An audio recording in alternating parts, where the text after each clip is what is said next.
where we left things was we have done quite well given our starting position. We were bordered on this side here by a ravenous hive, a devouring swarm of peacocks, whose status to us is hunger, which is never a good status really to have against you. And in fact, having just noticed that, not only that, we are bordered by a bunch of immortal devouring swarm space peacocks. Good evening, Archibald 03, and welcome to the stream. On the other side, until recently, we were bordered by fanatical purifiers. They attacked us first, but as we'd frantically built up our fleets, we were just about able to fight them off. And the nice thing was that in taking their territory, they had a ringworld start, so we acquired the ringworld, which is nice. So, meanwhile, round here, we have currently got good relations with our neighbours down here. We have since unlocked terraforming, which is important, because we are the Lycians, the Iron Songs Among Stars. We are a aquatic species, which means we get anglers, we can produce commodities, and we have a distinguished admiralty, hence why we're space pressure. But we also went with the start that was ocean paradise, which means we really don't want to be colonizing worlds that aren't ocean worlds unless we have to. So the fact that we have now managed to get terraforming means we can terraform some worlds. We are only just over our empire sprawl at the moment, and we have a bunch of worlds that kind of we could theoretically target here. So we have an ocean world over here, and we've just unlocked our diplomacy side of things, so we can now actually take this trait, which is going to boost our unity based on us having embassies with people, which now that the galactic community has spawned means we're going to have a lot of embassies. And if you watch that number, it's about to absolutely spike furiously.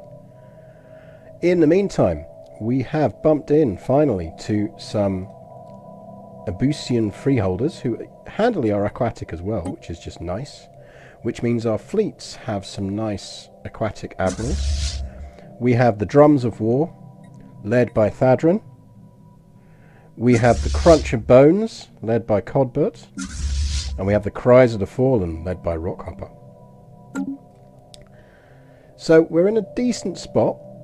These are the people we need to vaguely worry about, because we do have a second border into them.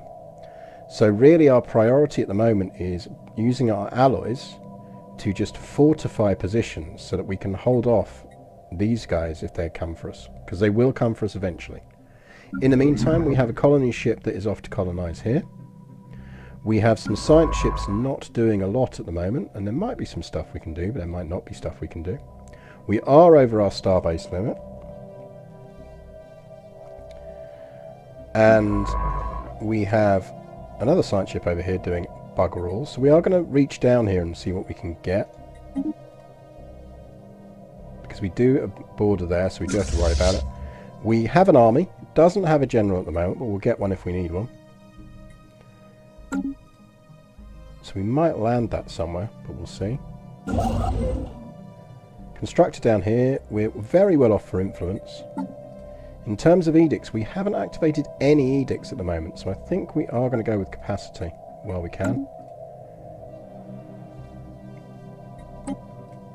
The council is currently... I don't think we got the... Did we get the market? I don't think we did. I think someone else got the market, even though we had like insanely high chance of getting it. You're so lost. Well, that's Stellaris for you. The joy of Paradox Grand Strategy games is they are absolutely phenomenal to play, but they do absolutely have a kind of a learning curve to them that is quite extreme. But stick with us, and if you've got any questions as you're watching, then absolutely, just ask. I have, in fact, for example, I did a video of one of these last week, which was about how to build your first colonies so that they're not terrible. Now the good news is we have a small food planet which is doing okay.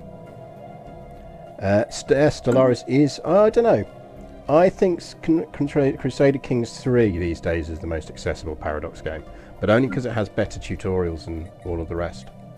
We have Ring of Anvils here, which is our focused at the moment on bureaucracy, just because we are struggling with bureaucracy, but we'll pull that back. We're generating a lot of minerals, which is good.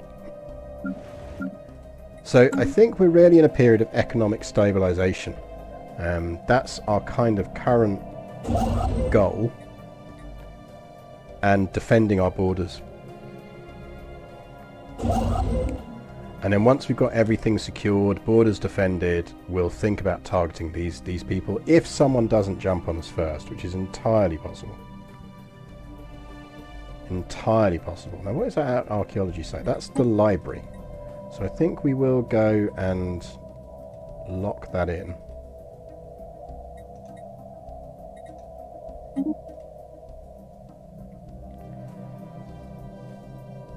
But yeah, so let's run it on normal for a bit while we catch up again. Cries of the Fallen needs a few more ships in it. It's building in, I believe.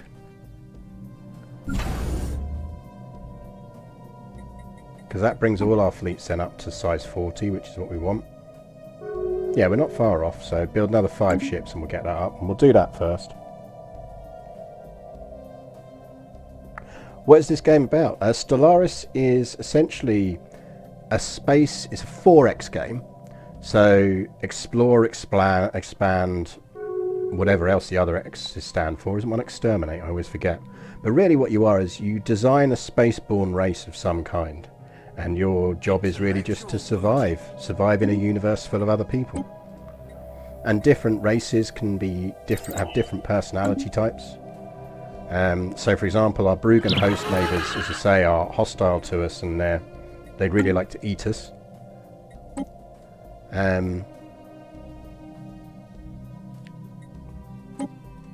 Whereas, say, the Lavis coalition down here, they're inferior to us and they're friendly. So we probably might actually, we need to think about, do we, they're fanatic xenophile and they're materialists. They're not that dissimilar to us, because we are fanatic authoritarian and militarist. So it's possible that they might do stuff. Now, if I remember rightly, one thing we were considering is whether we wanted to sell all of our slaves. Because when we took out this race over here, we ended up with a lot of slaves. Now, one thing we could do is move them to other planets. But personally, I'm kind of thinking that we'd be better off just selling the excess at this point. We are generating a filthy amount of energy now, which is nice. Or we just keep them as slaves forever. I'm not a big fan of kind of slaves over time, because over time you just get slave unrest and it's just not great. So in terms of our population, we've got Miravandia unemployed there, and Clack of Keys we've got 1 employed worker, because this is our bureaucracy planet to give us a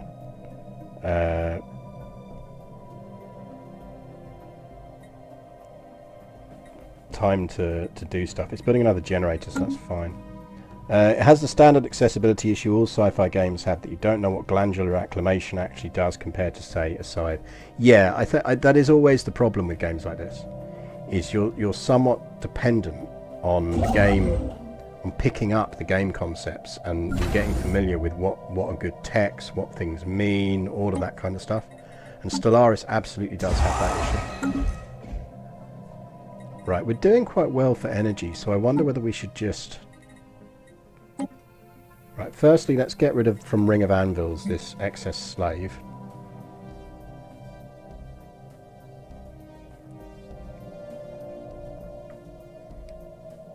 He's going to be at the bottom because sod's law. So we'll sell him on the market. I'm tempted to just buy a ton of alloys. Although they are quite overpriced at the moment. But we are researching Star Forges. We cannot fight this foe. They wish to speak with us. Okay, so there's mining drones there, so that's not a huge problem. So we might fix our border here, because they are coming out that way, and this will give us just a tiny bit more time before they attack us.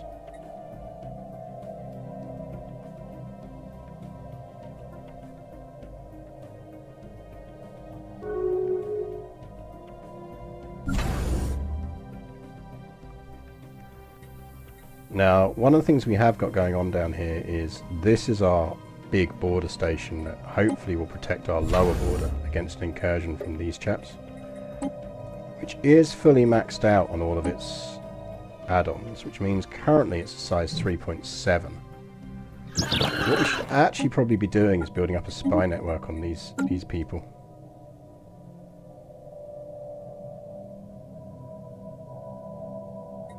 Do we want to extend our curator? Yes, we do want to extend our curator research partnership. I'm still annoyed that we didn't spot that that was only 2 jumps, because they're getting an insane amount of minerals out of that system.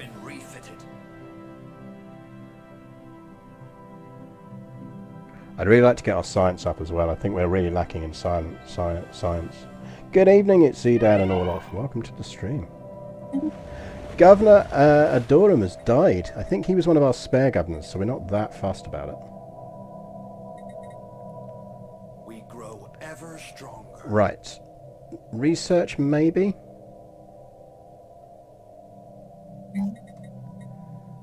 Have we got any kind of embassy buildings or anything else available? We've got a Ministry of Culture, which produces which increases unity from jobs. I don't think we really need it. I think I'd much rather go with research labs. Let's get another research labs down. And we've lost an envoy, so that's fine. They'll build up. I'll tell you what, actually, we are going to fortify Gargantua. Technology secured. UV's lasers upgrades. We could go with experimental subspace navigation. I just wonder whether actually it's worthwhile versus hyperdrives and transit hubs. No, we should get it because you just don't know. It's a rare tech, so you just don't know when you're going to get it again.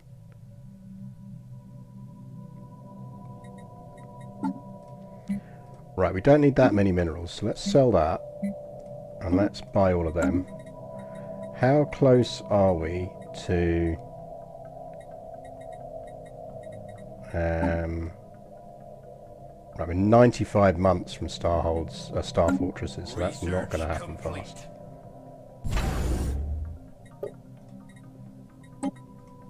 Right, upgrade all of your defensive platforms.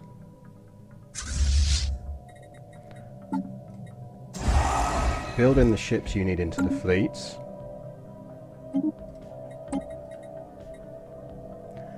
Admin capacity and admin parks would be really handy. Population growth would be useful. I think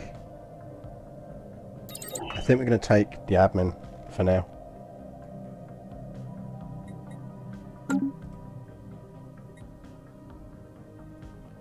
What I'd like is to boost our admin cap a bit more because we've got some more planets coming down. So we're colonizing this ocean world.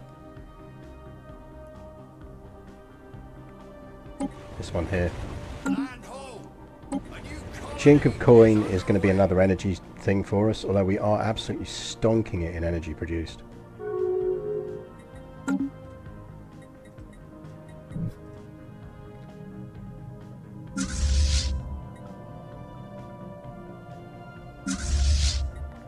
Right, you upgrade.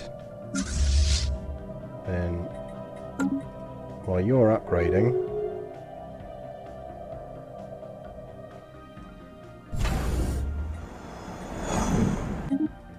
someone nicked one of our pops. Outrageous.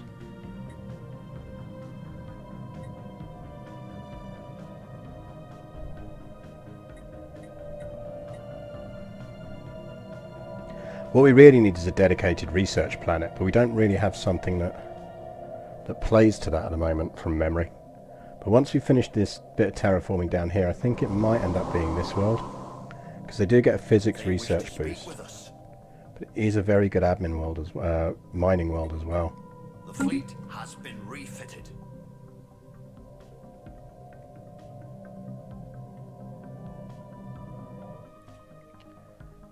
I want this to be able to straight away upgrade that, so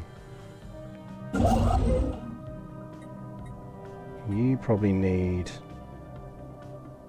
to build there just so they don't jump.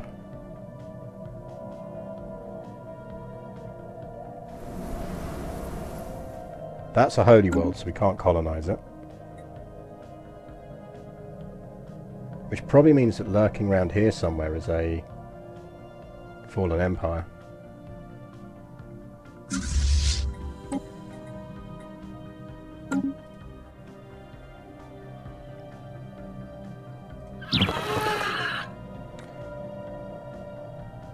So they're at war with the Thorqual. So where are the Thorqual? Where are you? They're at war with these people. So I wonder if they've got a wormhole that goes into their systems. They wish to speak with us. I am worried about the Thorqual because they don't like us. The fleet has been refitted. We don't need migration pacts with anyone.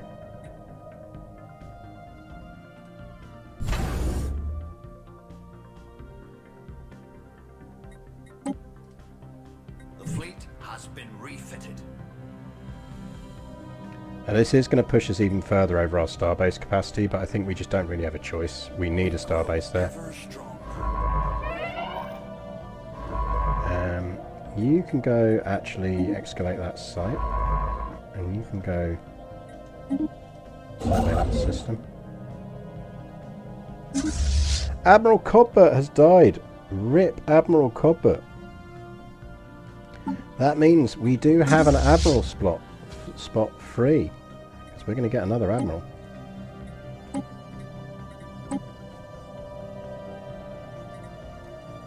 So if anyone wishes to be an admiral, cash in your points now. There is a naming thing where you can get an admiral, because we do have one.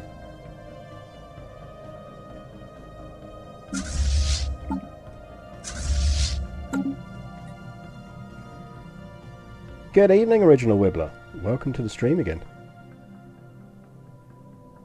So next priority is let's get this buffed up. So end of the month we can do that. Because while they're in a war, they shouldn't declare a war on us, which is the key thing.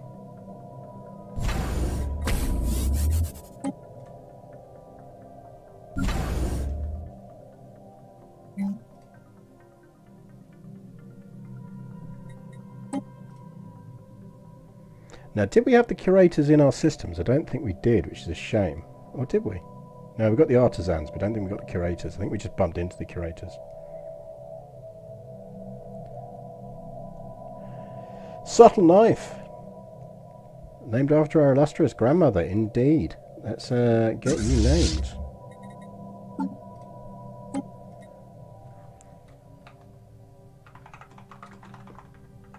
The subtle knife. There we go.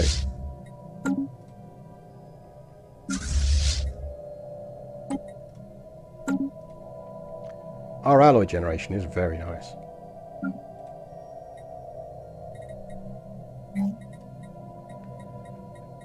I think what we might do with the planet...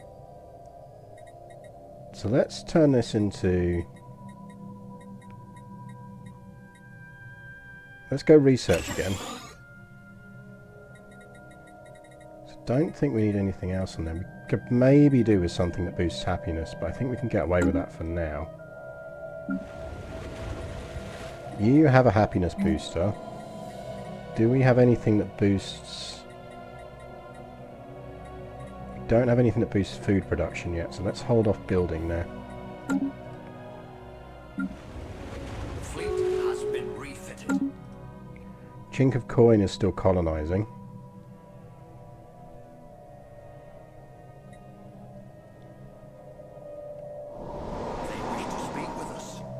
I'm tempted to turn this into a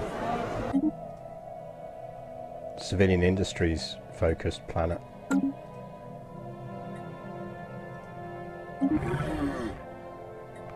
Athari Pact, who are over here. We don't really need a deal with them, so just use our influence.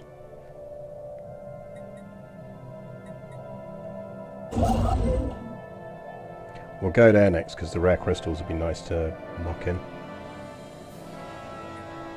Right, I think we can go up to fast now. We've got the hang of where we were again. We grow ever stronger. Right, build mining stations, build research stations, then go there and do that.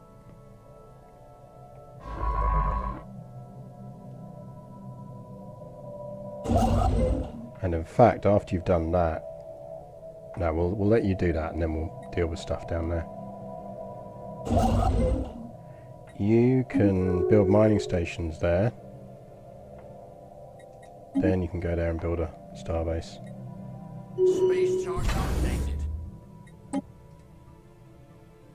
Not a lot of useful things up there.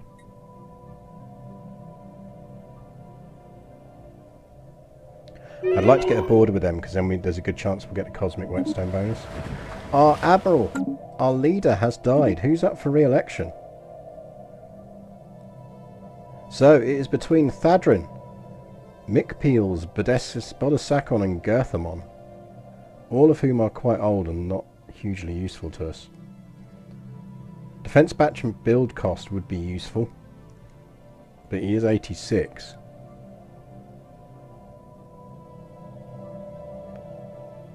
But if we queued a ton up, we'd get them at a discount price. I don't think I care enough to influence that election.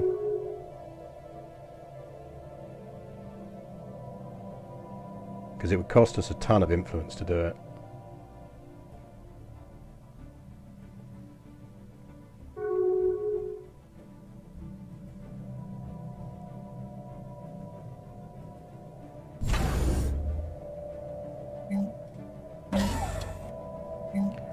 Missile battery and a gun battery. Give me a communications jammer.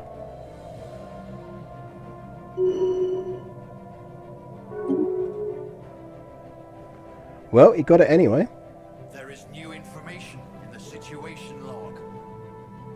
Several recruits from our ground forces recently made a halo insertion above the surface of Hasele 4 as part of a survival training exercise. When the recruits were picked up again after 2 months, one of them reported several findings indicating that an ancient precursor civilization had a presence on this world long ago. Well then, I feel that we should investigate that.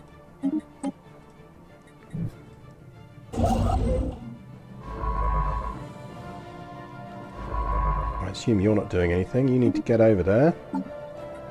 Let's recruit ourselves a scientist. You will be useful later on.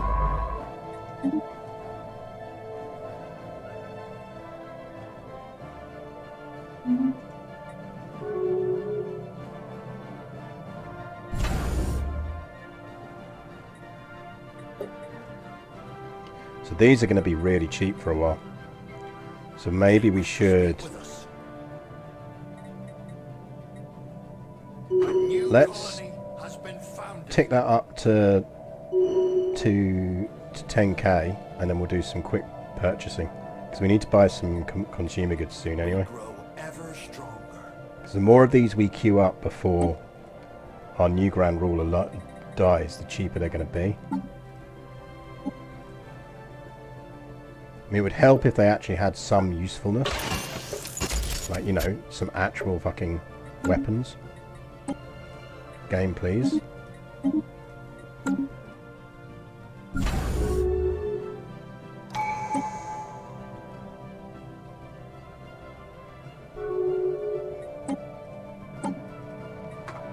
Now, do we want to carry on going down diplomatic?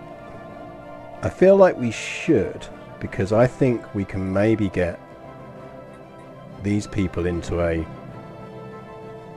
hegemony.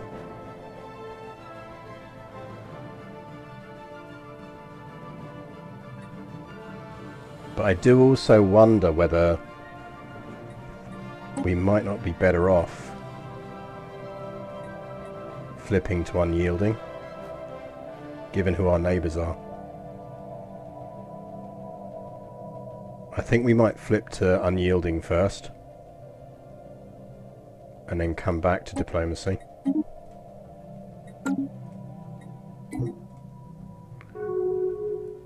Which I know means we kind of, like, not wasted, but used 2 things to do that.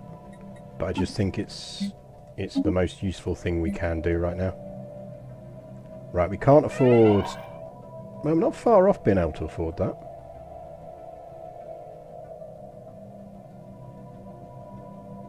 How much energy do we have?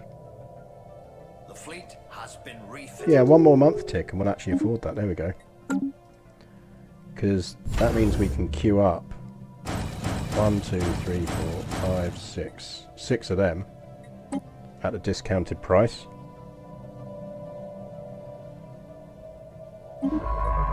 Right, where were you?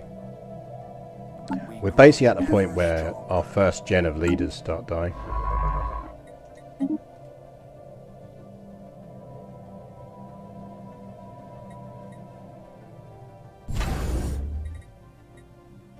Project done. Not so special. We recovered a Yukt artifact. A thorough investigation of Hesele 4 has unearthed evidence of a past Yukt presence. An away team from the WSS ruler of the Evening Star has managed to bring a relatively well-preserved artifact back aboard the ship, which should hopefully increase our knowledge of this ancient civilization. Interesting. How are we doing on Yukt artifacts? Oh, we've got 4. So I only need 2 more.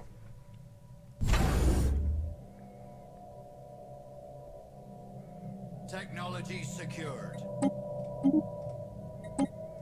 Right, that gives us an admin cap boost.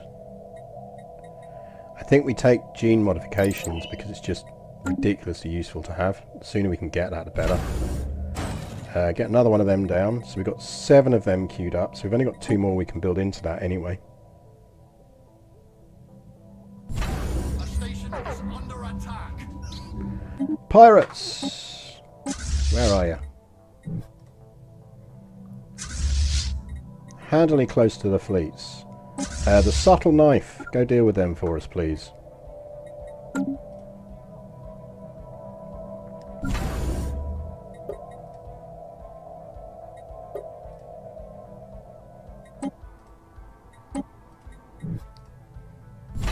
We need to build up Scorpio Station as well, because I definitely don't trust these people. So I do think going unyielding is our better bet.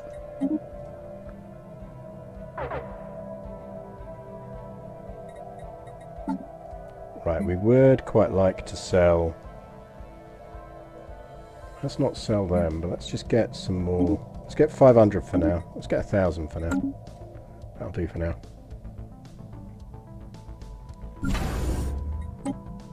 Research post destroyed.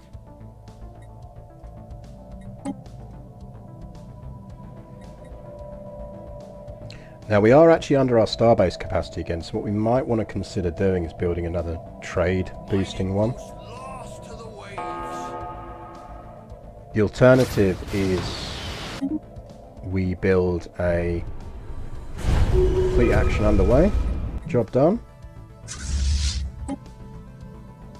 Head home. A successful anti-pirate mission there.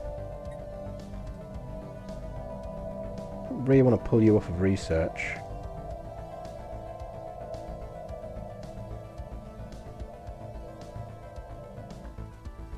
Guessing you're not doing anything now. Yeah, you can go research the wreckage. You can build mining stations there. Then build... Oh, there's no research there. Then build mining stations there, build research there. Survey speed isn't really useful to us now, so these two are just pointless. I don't know if we've got any black holes.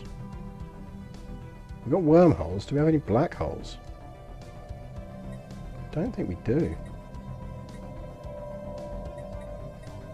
Oh, we've got... Gargantua is a black hole system, I think. Because that gives nice science. Let's take that first.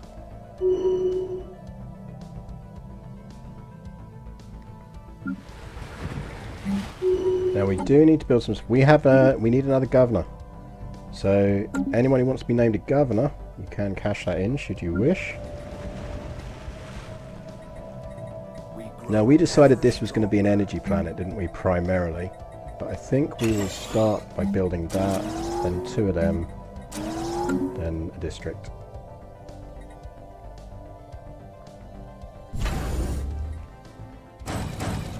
Right, that is fully defense platformed up.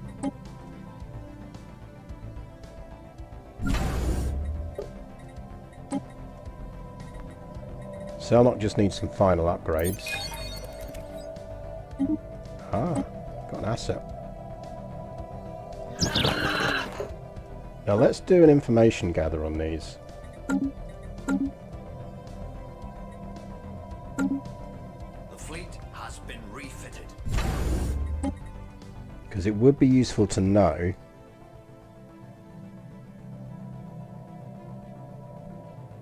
I don't see any Badumtish. Well, quite.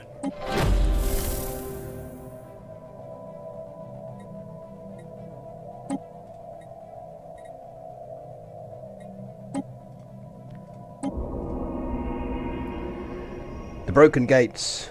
The ruins seem to be centuries, if not millennia old. At first it seems to be only a large open-air dome, but as we are excavating the outermost parts, we quickly find ourselves in what appears to be the derelict slums of a city. As a large gate blocks our progress deeper into the city, our scientists speculate that it's split into a hierarchy, each layer holding one class of the people of the city. It does not take long before one of our scientists finds alien remains in subterranean ruins under the broken concrete floor. After the first corpse is found, however, we start finding remains all over the slums, be it in the streets, in what would have been their homes, or hanging from the most remote parts of the ceiling. It is unclear what killed them, but it is a grisly sight. Ooh.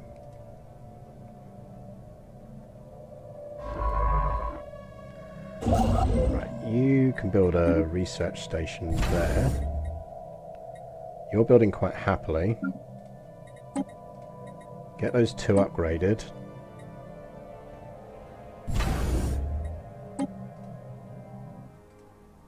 So that's a reasonably beefy station.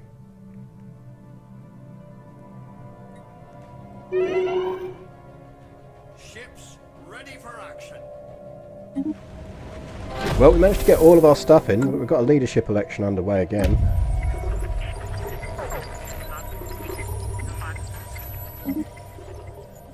Thadrin's desperate to become a... He's absolutely desperate to get his moment as the... I can't rival the Iraq so packed anymore. Terraforming speed plus 25 would be useful, but we've kind of gone past our terraforming bit.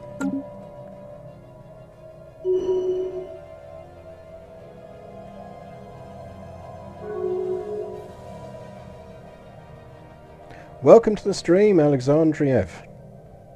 Thank you for joining us. We're playing Stellaris. Right, apparently there's the Carillion Devourers here somewhere, so I suspect there is another nasty race lurking somewhere. Fleet Academy there, because that gives us ship starting experience on our main starbase world.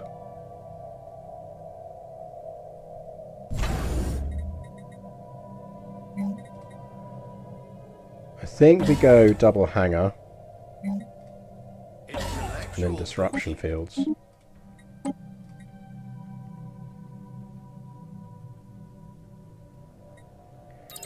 Mining subsidies first. I think we're going to hide behind our star bases a little bit. Stratified classes, have we discovered Coruscant? Apparently. Is it Coruscant or Coruscant? I was never sure. So I think that might be our next colonization target, because we could really pimp it for civilian industries.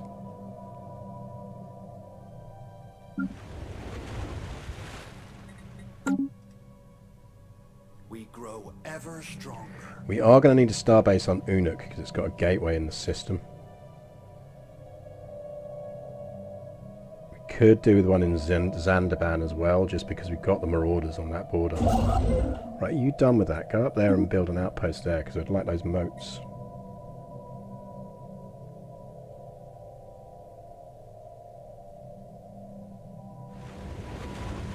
Maybe we just turn that into a factory world so it produces both alloys and civilian stuff.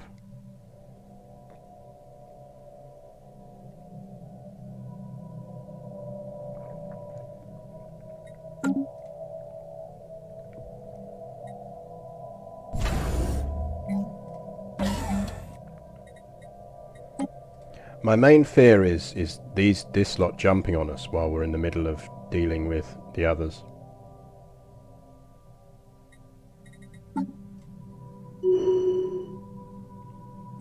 Let's buy a ton of them before we forget.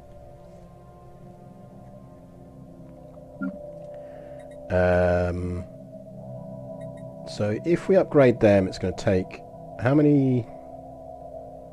We're generating 9 rare crystals, so we could absolutely upgrade bureaucracy centres on Ring of Anvils. I'm more inclined to upgrade the one on Whispers of Home. We grow ever stronger. And let's upgrade one there.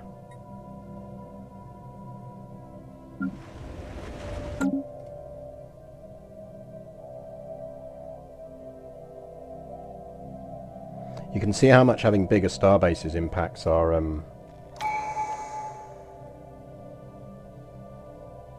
alloy production, because it's dropped about 20. Star bases and defense platforms have their hull points and damage increased by 33%. Yes, please. Because I'd like to take the upgrade cost as well, would be really handy. Because we have technically got the next level that we could push these up to. That's a now 9.4.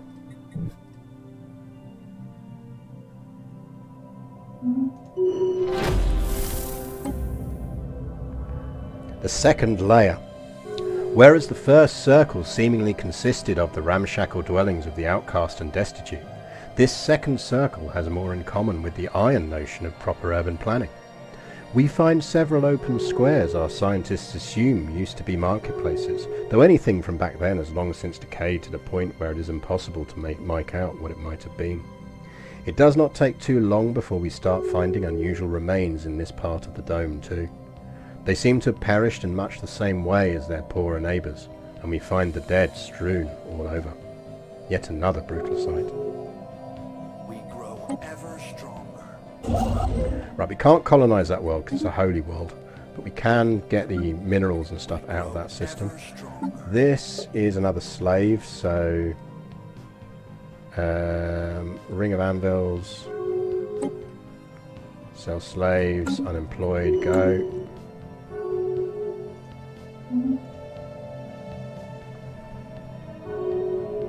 I really would like to purge that at some point, but we'll see. Technology secure. You need a leader.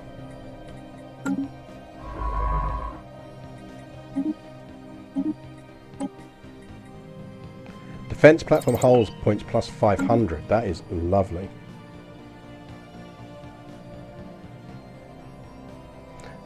I'm guessing our notion of proper urban planning involved wide open stasis so you can get proper artillery firing on lines of revolting peasants.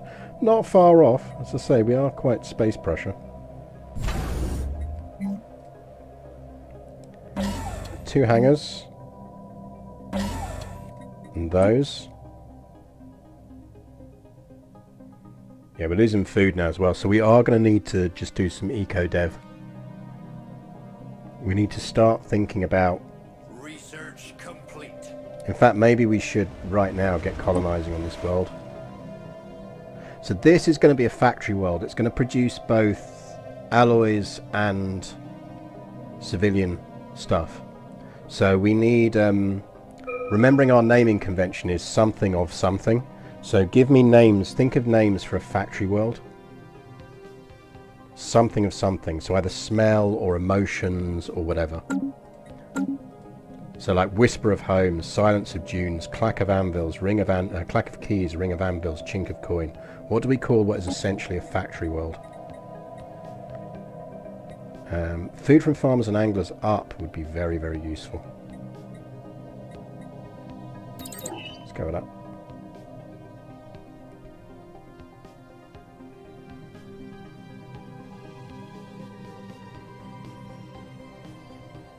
Production of sorrow isn't really going to encourage a lot of immigrants to come there, is it? You wouldn't move to a place that was called the production of sorrow. We also need another food world, so let's see where we've got that is decent for food. We can't go there because it's a holy world. So that does leave us with Scorpio, which is the one down here, but that is the one we wanted to turn into a... Maybe we don't. Maybe we make it a food world.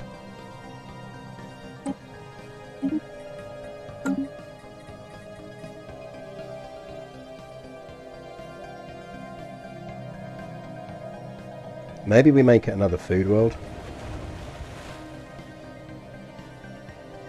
We grow ever stronger. We grow ever stronger. I think we need to make it another fishing planet, the more I think on this, because that will actually produce consumer goods via angler jobs as well. So, just as much as we've got Murmur of Shoals, I need another kind of Sound of the Ocean type name for this planet then. Scratch the original plan, give me a sound of the ocean type name. Research alternatives, yes please.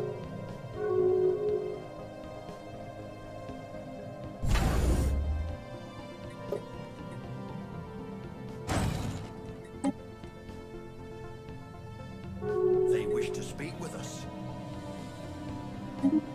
Crash of Waves works.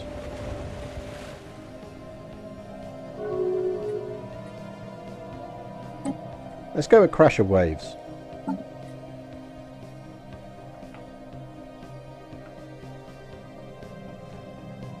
I like Whisper of Tides. The only problem is we've used Whisper of Home.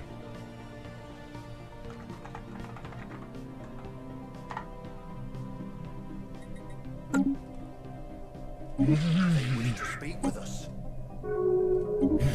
Absolutely take embassies, because they boost our unity.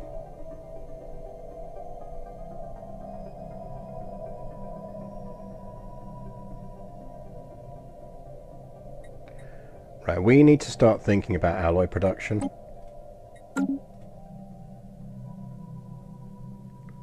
Like, we're generating enough minerals to have an alloy planet. We can't get to those worlds because of the automated dreadnought. That would be perfect as an alloy planet. Let's terraform that world there.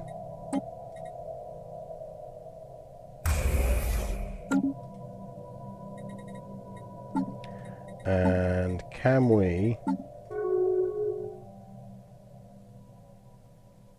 We can do terraforming gases if we buy...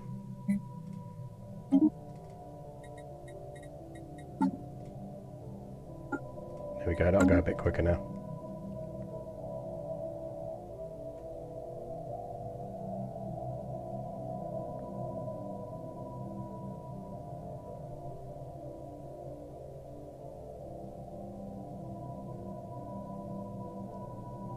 I like Roll of Tides, that's quite cool.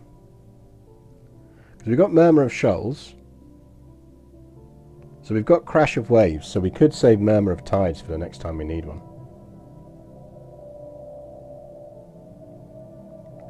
So that's being colonised, that's being terraformed, ready to be colonised.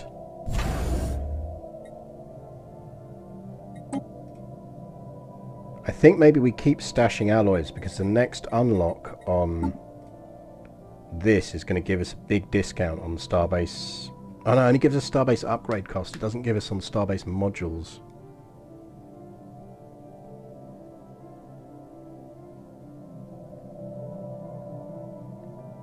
This is a really nice one, potentially for us, if we have to fight on the defensive. Ship fire rate is increased by 15% for ships within your borders.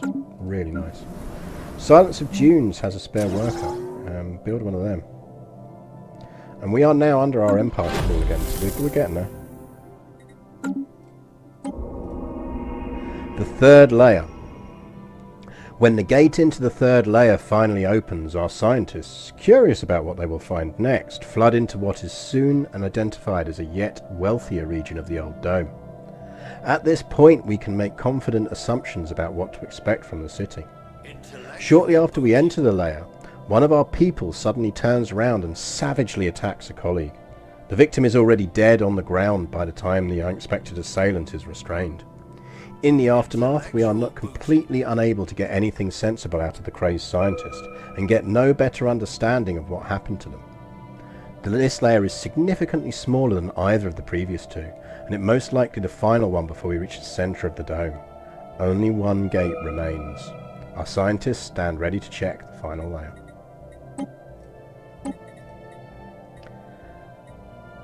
Habitability. Oh, that's nice. That's really nice. It's expensive, but it's really nice. It means we can modify other species to live on our worlds.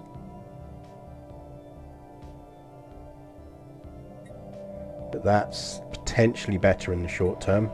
I'm going to go with that though, because it is such a relatively rare stroke nice one to have. We've got iron thrusters and auto cannons locked in. Give me destroyers, because that's quick and it gives us a path to cruisers, and cruisers is what we really want. Right, upgrade all of those. Upgrade Gargantua. The fleet has been reset. Upgrade all our ships. Ready for action.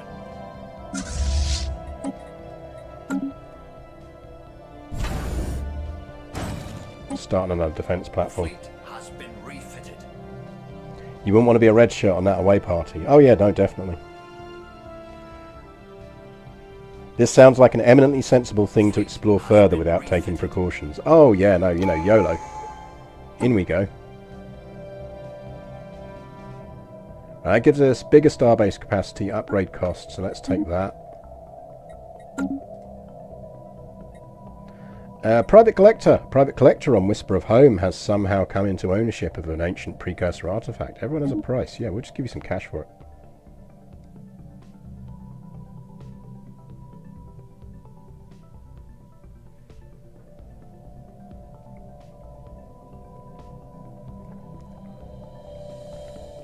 Ships ready for action.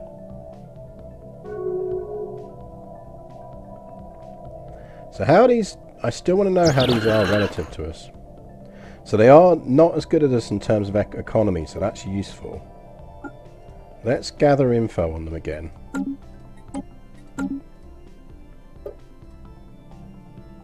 I'd really like to know their fleet power in proportion to us. They're coming to the end of this Thought War, so after that they may come after us. They haven't really done any damage to each other, so I wonder whether they path into each other down that way then. I wonder if that connects up. It's possible. We do want to take this arm off of these in the future at some point. A small fleet of derelict Abusan warships was recently discovered in the Elsadon system, not far from the territory of the Abusan freeholders. Don't think we really need them. We'll scrap them, we'll take the things, because they'll just be slightly better versions than our corvettes at this stage in the game. It's a useful event if you get it early enough. It's less useful if you get it now.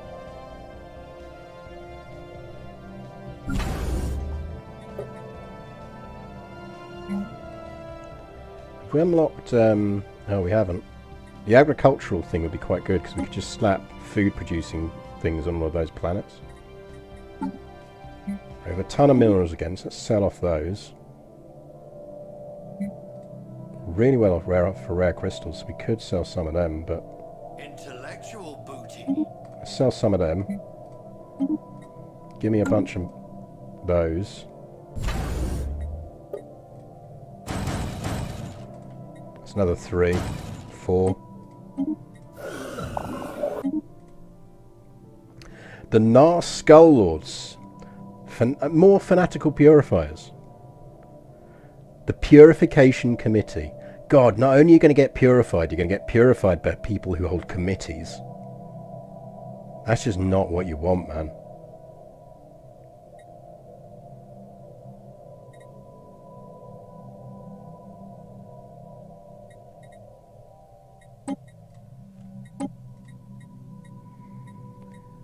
Next research.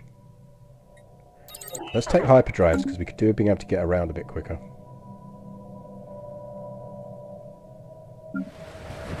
Chink of coin is ready for its next thing, and what it's going to get is...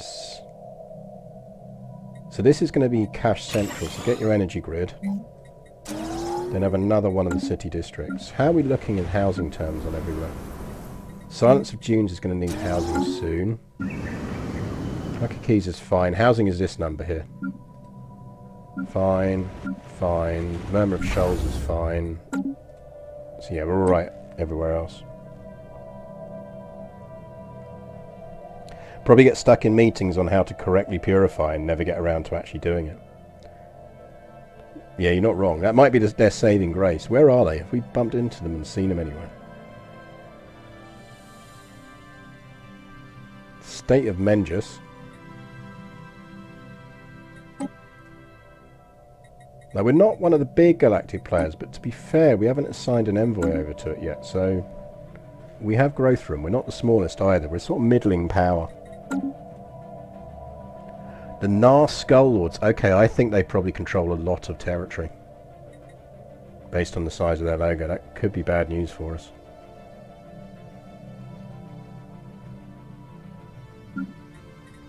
You have another slave we can sell. Intellectual booty.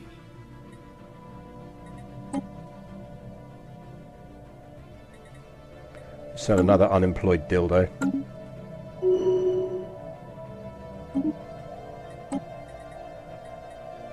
Sweet. Oh, alloy mega forges. I'm actually going to take that first.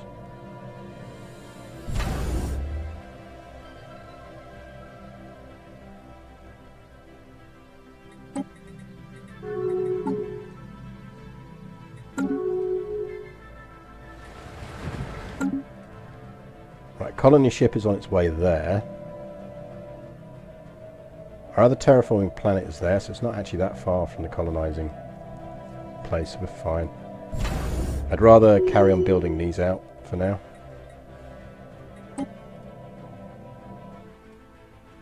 Right, that's a 10k border station. They've got less ships than us as well.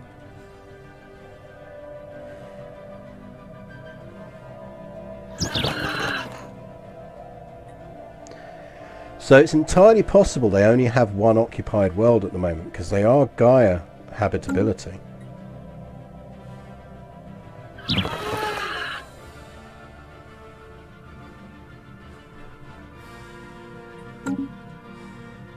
I wonder if there's value in us. Yeah, there's Thoughtful Enterprises. They've crept all the way around there. I wonder if there's value in us going to war with them.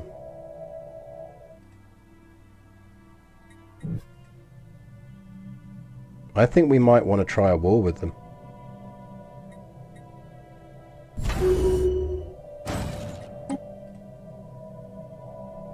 Grab some of these systems, even just to block off the Thoughtful Enterprises from getting any more.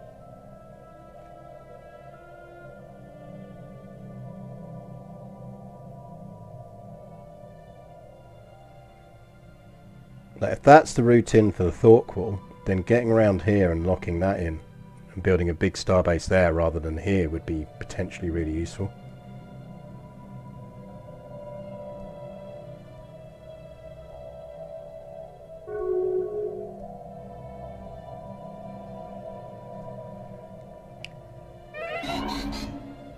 Like, it's an option. Right, can we get...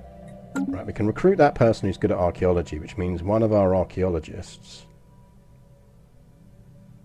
Have we not got any... Oh yeah, there you go. That's on physics research. Oh, there we go. 10%. Perfect. And one of our science ships on archaeology research. Right, you're not actually doing anything, so you get that person and go over there and dig up whatever the hell that is.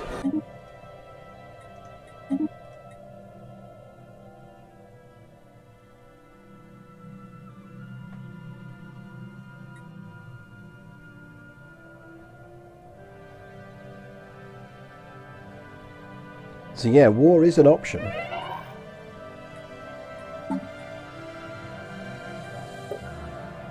Oh, best song on the Stellaris soundtrack. Let me know if the music is too loud or too quiet, by the way, and I will alter it for you.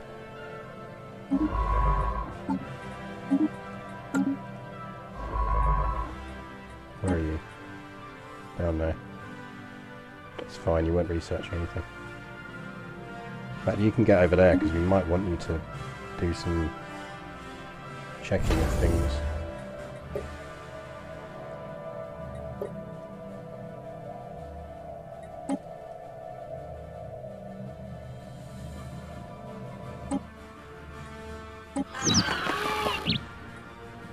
Right, so they have colonised another world over here.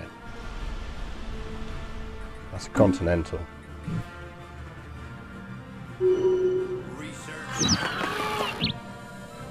So they're equivalent fleet strength to us now. I'm kind of torn on whether we go after them or not. Or let them come to us first.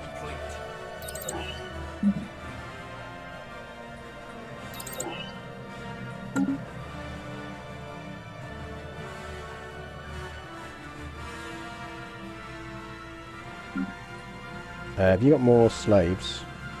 Yep.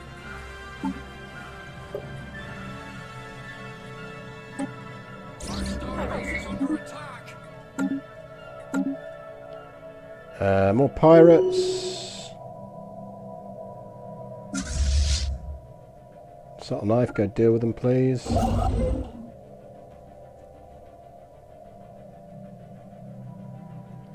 We should probably get a starbase in around here to protect trade.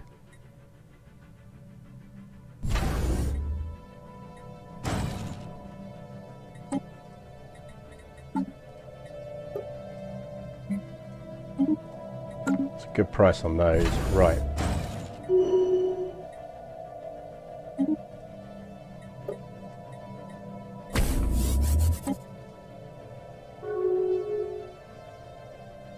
So that's going up to a star fortress.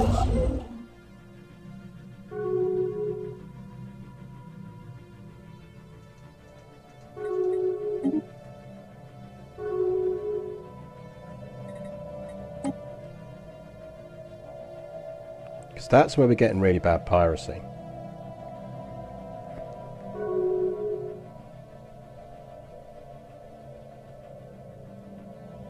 So we could build a starbase there. Let's build a small starbase there just to protect trade.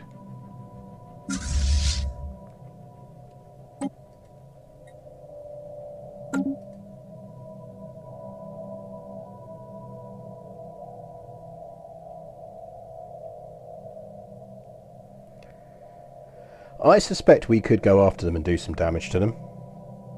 The fleet has been refitted. I'll tell you what, let's put it to a poll.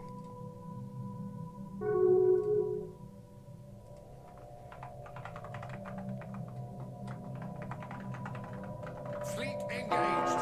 Give them a broadside.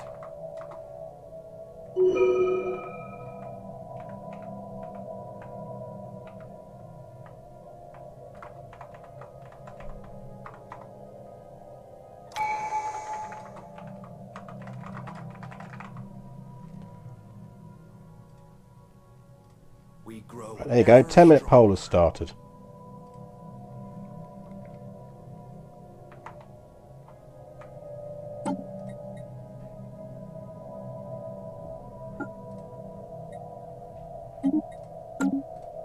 A new colony has been founded. Colony's down there. That's upgrading. Crunch of Bones can go back and upgrade. We grow. Yeah, we really need that alloy world. I mean, we can buy alloys in the short term, but it's not a long-term strategy. And the more we need to build our fleets, the more alloys we're going to need.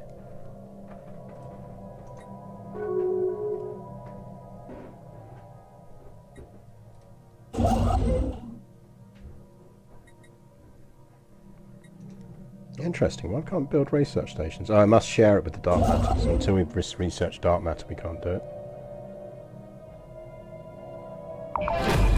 We're leaving a lot of stuff on the table around here as well, so that does actually need upgrading.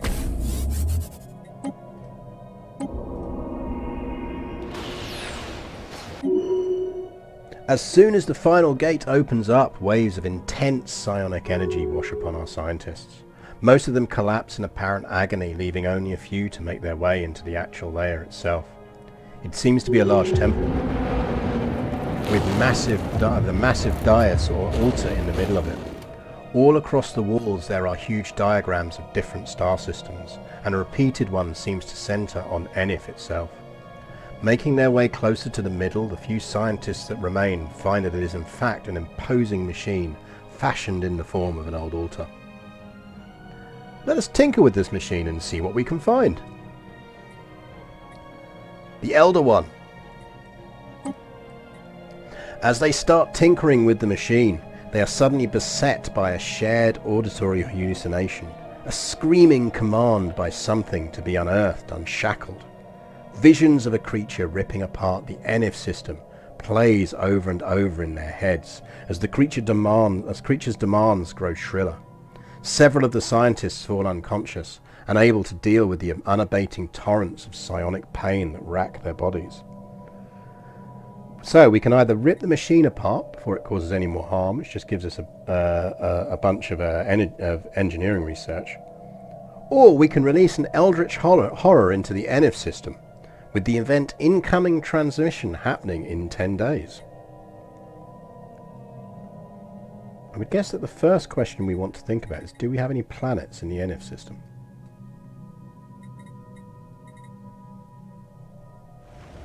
Only that size 10 consecrated world, which we do not care about. I'm sure it's just lonely. Yeah, I mean, what could possibly go wrong? Meanwhile, on Glowus 3, our terraforming specialist, so we can add some stuff. Glowus 3 is our one. What's Glowus 3 going to be?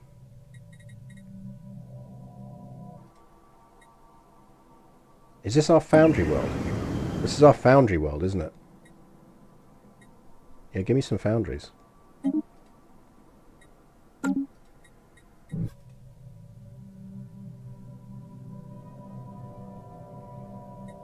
Let's let it out. It's probably just lonely, like you say.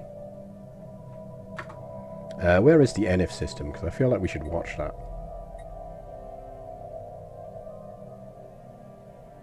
Enif.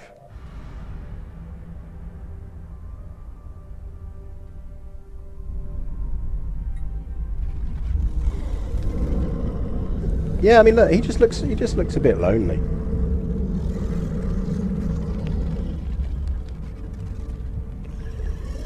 Finally, bow down, mortals, grovel before me, and I shall grant you protection and wisdom. Oppose me, and I shall be your end.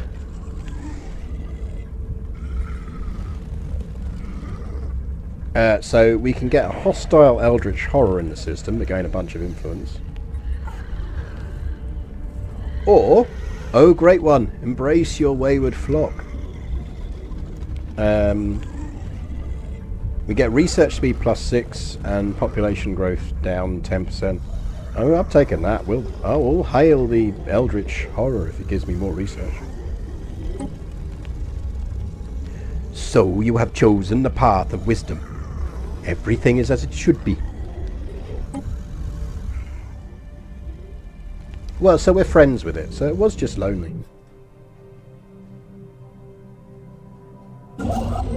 So that's nice, we made a friend. Technology secured.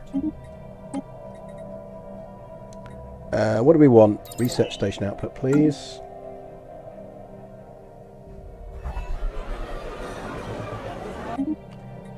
Yeah, I mean, I'd kind of seen it before at some point, so it's hence why I checked that there weren't other planets in the system that we had colonized before I accepted, because that's the only thing you have to worry about, is if you colonized a planet in that system, because it is basically going to blow up all the planets in the system. Let's go excavate that site.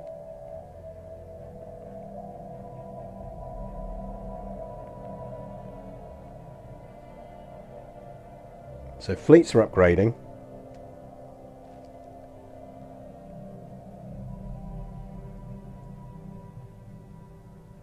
We do have an army if we need one.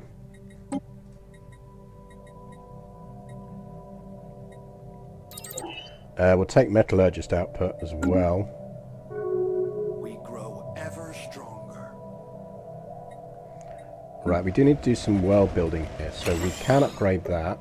What jobs are we short on workers? Give me another 2 districts. Silence of Dunes is our mining world. You can get 1 more mining person in, and you can build mineral purification plants. Clack of Keys, get an upgrade.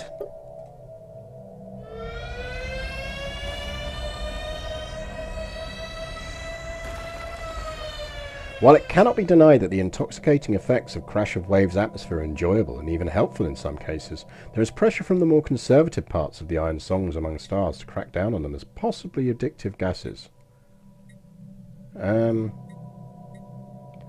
mean, do we want to remove the hallucinogens from the planet's waves? Nah, be fine.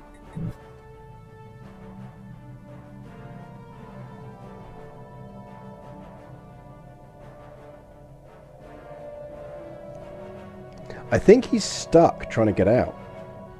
If you look, he's basically halfway in trying to break out and can't.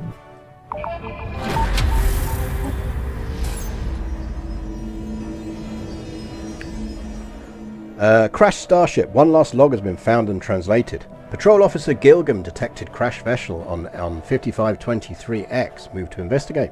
Vessel identified as the Ravink, a Class P modular.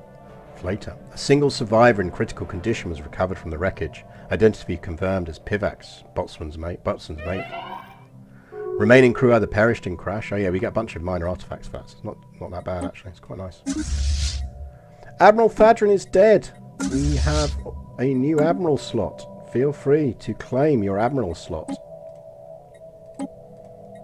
First come, first served. To command the drums of war.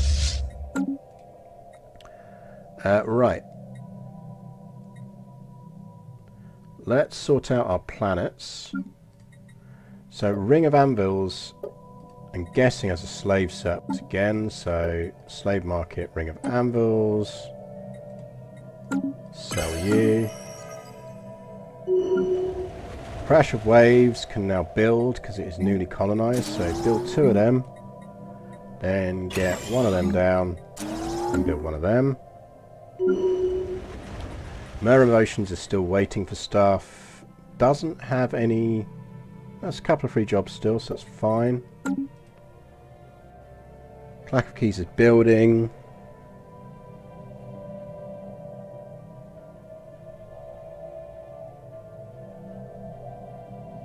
We grow ever stronger.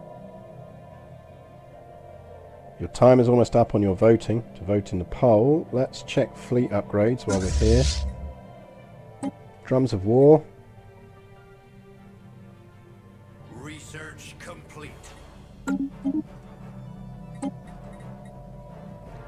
What else do we want? Let's get some more research output.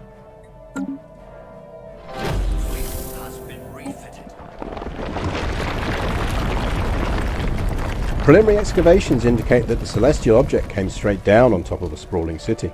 At the time of the impact, the inhabitants were at a technological level on par with early spaceflight.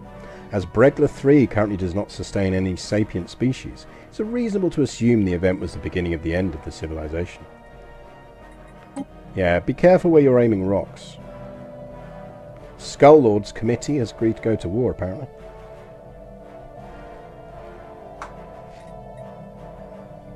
The poll is in. Apparently we are going to war with the murder peacocks. Righto. In which case, let's prep for war.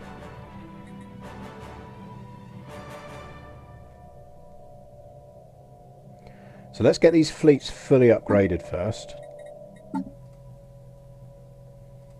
Make sure they've got everything they can do. I want you to have... Yeah, you've got swarms, so that's fine.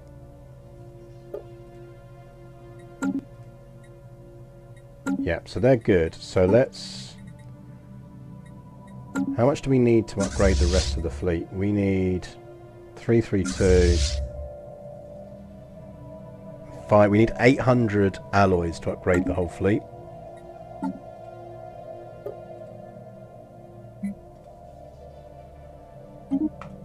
Right, we can sell 5,000 of them. Which does put us in the range, so we can now upgrade both fleets. Upgrade. Upgrade.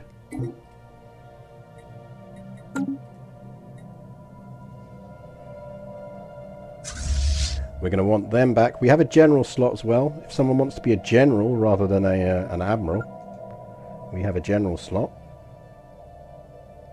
Ships ready for We'll action. buy one of them shortly. We've got a science ship there ready to survey. Technology secured.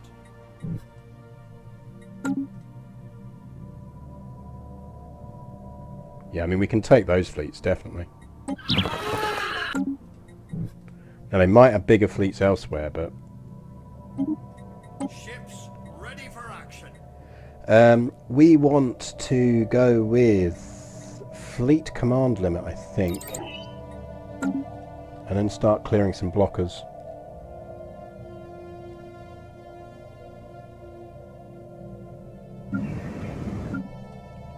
I'm getting very bored of slaves, I'll be honest.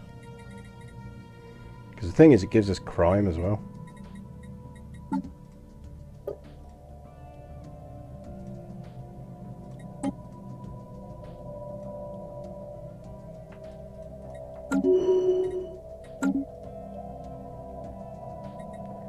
Right, that does mean we can afford our general.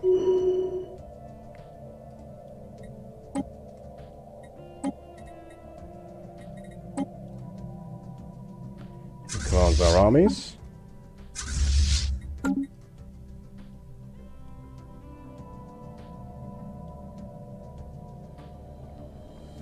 Are our fleets upgraded? They are. Get around there.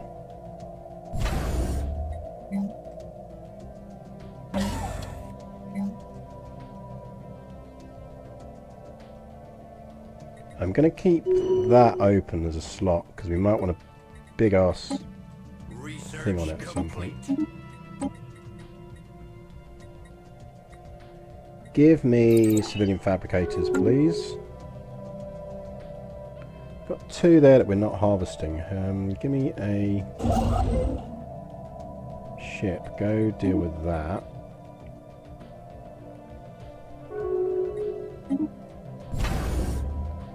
Now that is our hangar and missiles, because it's just there to protect trade. You probably need hangar and missiles. Curators are starting to cost us a lot. And then we'll do trade pickup, so we will boost that in size.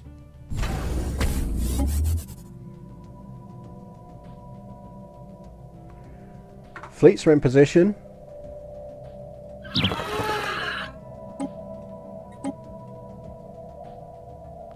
The Lavis Coalition want in.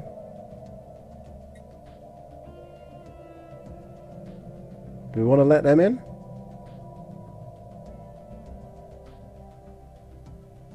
I suppose there's no harm, as we're going to beat them to all the systems anyway. No, let's do this on our own. We're going to go with end threat, because they are a galactic threat. It's off to war with us.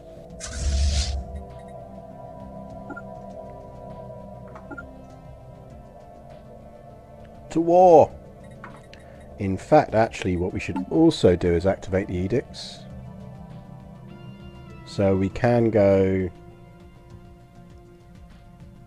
We want kinetics?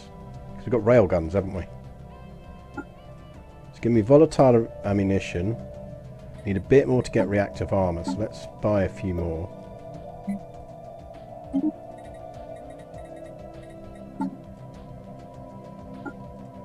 Reactive armour, make our lasers better.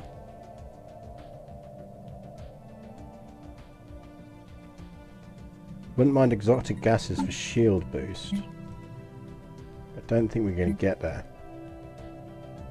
I could sell that, I suppose. Because every ship we don't lose is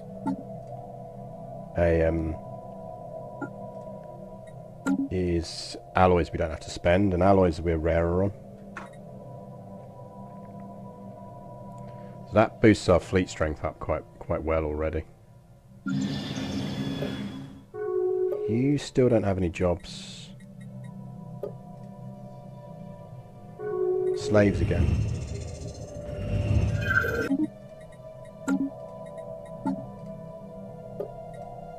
Problem with slaves is they don't upgrade.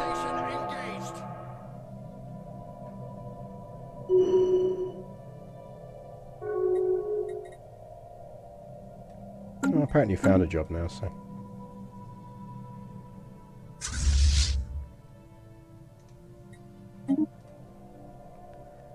Precursor discoveries, so we need to get a science ship over to look at that. You're assisting research. You're not doing anything. Go research that.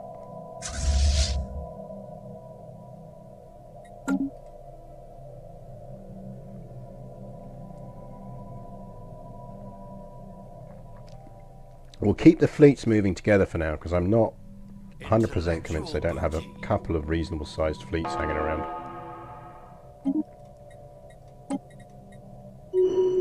Wormhole travel, yes please. Then we can see where that wormhole goes.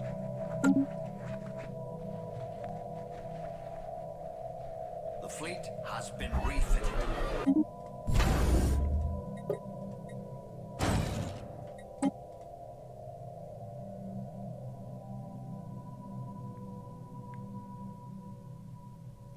Because if we can contain these, we can actually just drop that station.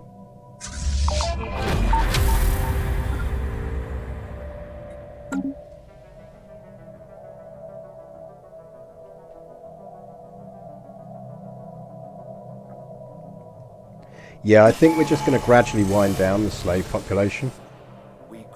Moon bump. It may go down as the biggest botch in scientific history. Deep core samples indicate that the centre of the crashed moon was composed of highly pure metal ores. Coveting these in defiance of all logic and sane engineering principles, the population of Breglar 3 constructed an electromagnet of gargantuan proportions. It seems their intent was to pull the moon to a closer orbit in order to mine its riches more easily.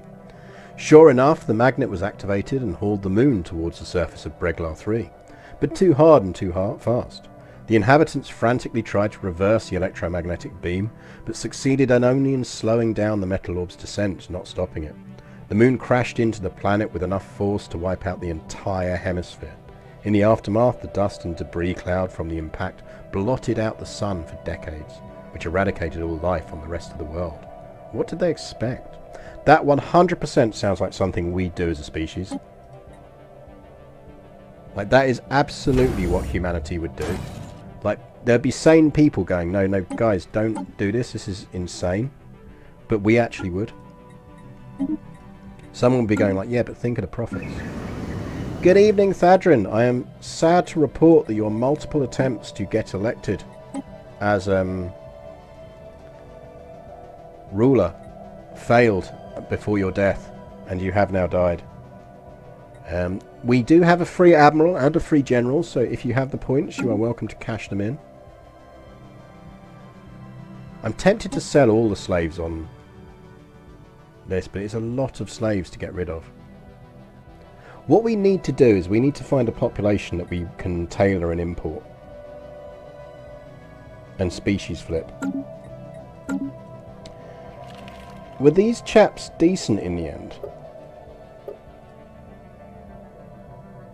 They're conformists. There's not a lot of interesting stuff about them though.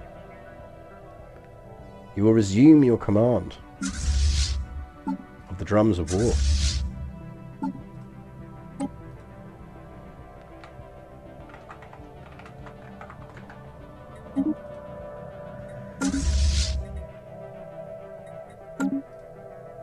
Right, battle incoming.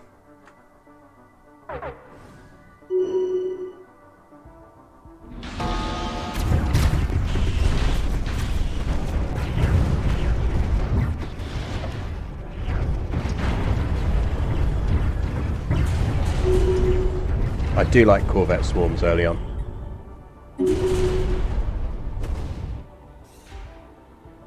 A special project is finished. Right, we need to grab hold of that planet. Okay, so that dead ends.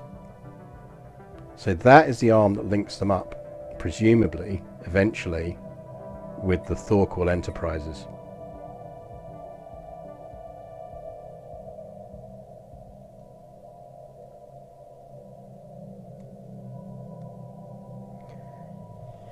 So we could split up the fleets at this point, but maybe we want to repair first. And let's get you round to research projects, and let's get our spare general around. How many troops have they got on this planet? 4. We probably want to keep the planet.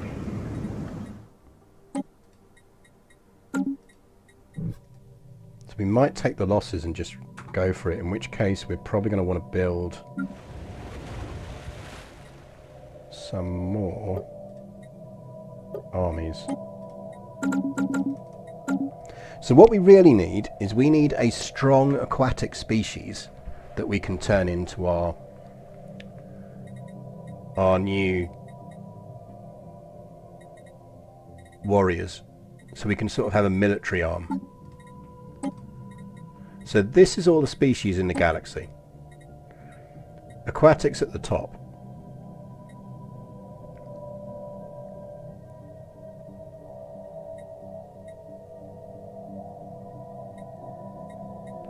So there's no super duper, but these are intelligent. They make very good scientists.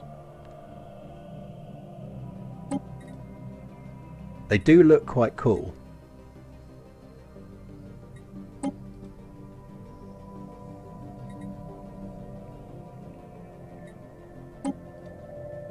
Because the Abusans would be nice, but because we're not going to get any of them.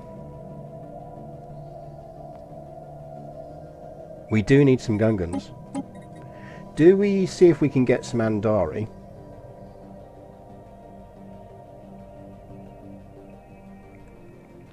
Well, because we could adapt them. Because we can now alter a species homeworld type.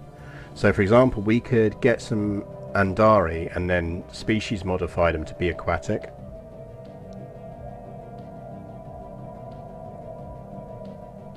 They do look very gene stealer, but at the same time that's kind of what we want. Remember, these are meant to be our kind of warriors, so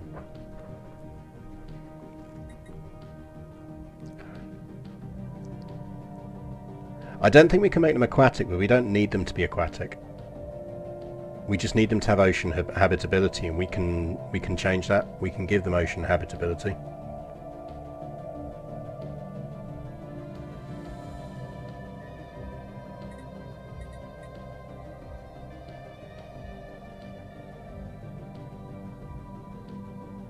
Oh man, these are who we want.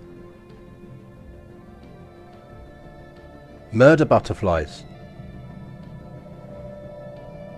We could have armies of super strong murder butterflies.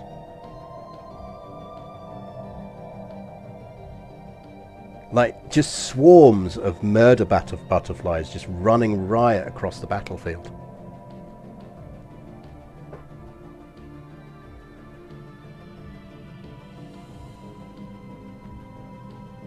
I think we got to go murder butterflies, haven't we? Where do they live?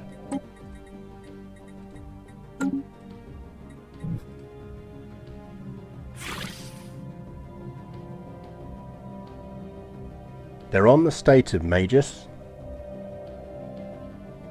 who don't hate us.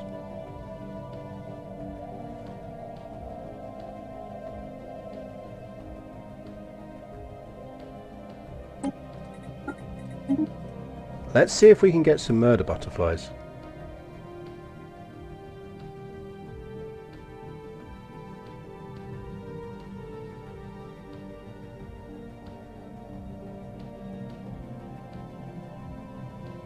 And what can we do to make them like us more?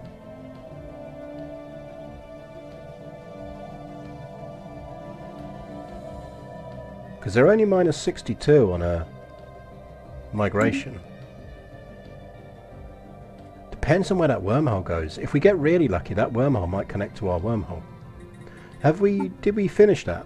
Right, wormhole stable travel is in 34 months. Let's get a science ship.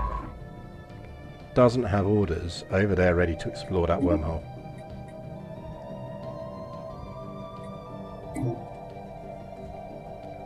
Because I want some murder butterflies. Did we lose any ships? We did not. That starbase is back up, so repair, repair, repair. Prepare the boarding parties.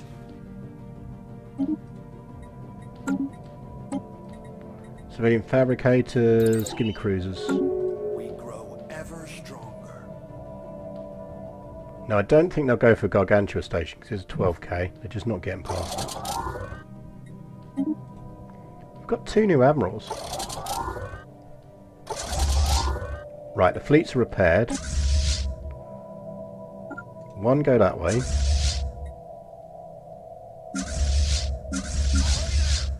Enemy ships have been spotted.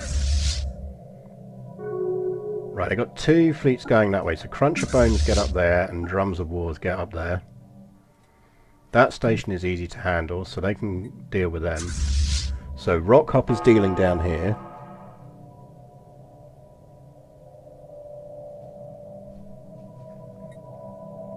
We have so many promising officers.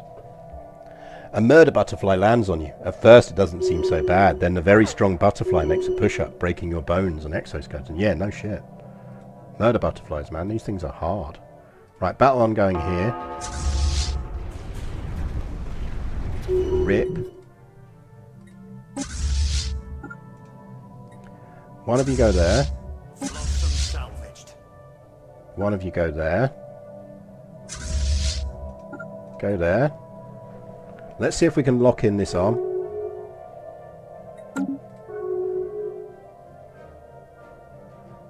I think we are probably going to demolish this station, because I don't think we're going to need it.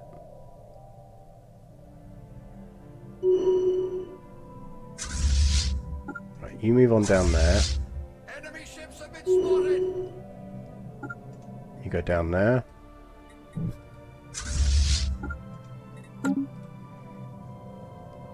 Flotsam salvaged. It's interesting how quickly kind of fortunes change, because this was a very hard start for us. But because we survived the start, we're now doing very well.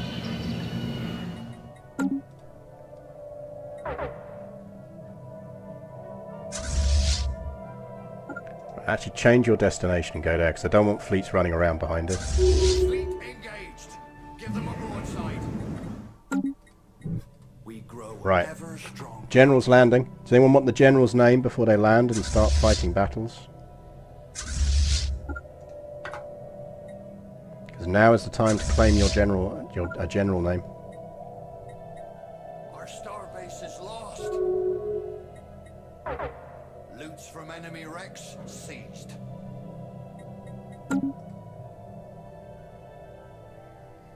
Oh yeah, Perdido Street Station is one of my favourite books. I'm guessing you want to be a general? General Jafondor? Where have all our admirals gone? Oh, it's just because I'm just selecting a leader on this, isn't it?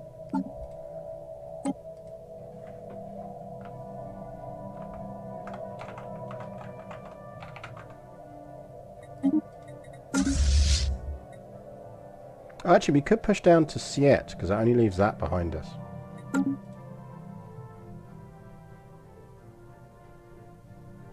In fact, actually, that's not a bad idea.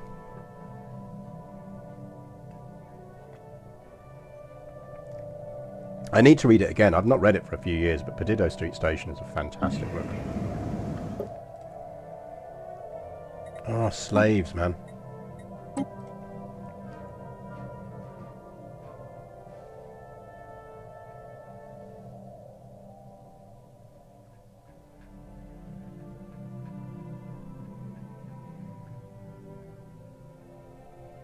What's annoying me is it says... Let's go here, right. How many of these can we get rid of? 2, 3, 4, 5. I mean, you know what? I'm just going to sell everyone who isn't a clerk. We're doing alright in money generation. And we just don't want slaves in the long run. Fuck it, I'm just going to sell them all.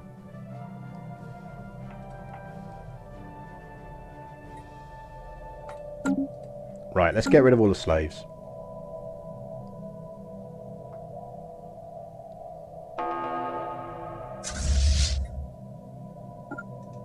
You go there. That's what we wanted, food subsidies.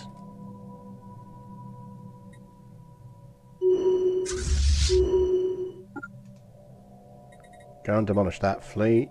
You need some ships, so we'll reinforce you in a minute.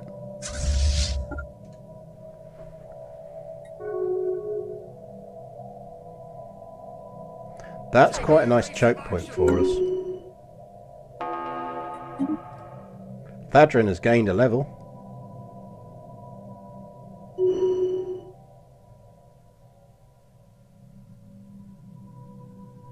Our starbase is lost.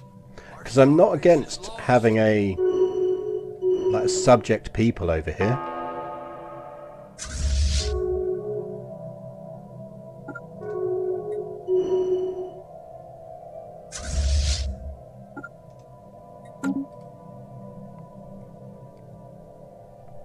Like, subject people is no bad thing.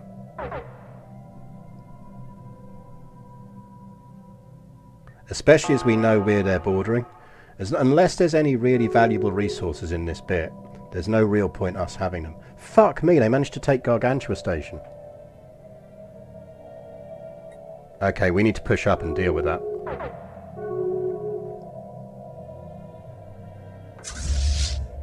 So they do have one decent sized fleet.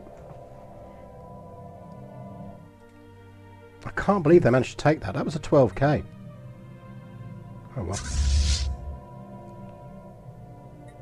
Right, we can deal with that. It's not a problem.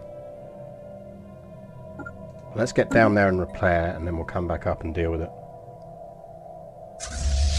In the meantime, land armies.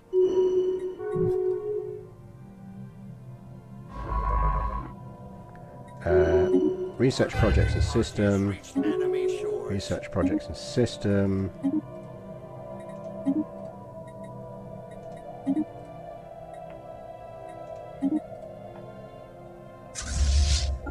They wish to speak with us.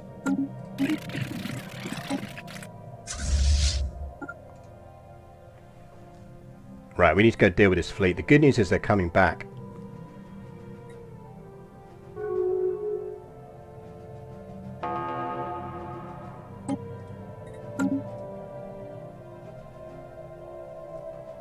Because the other thing we could do is essentially wipe them out.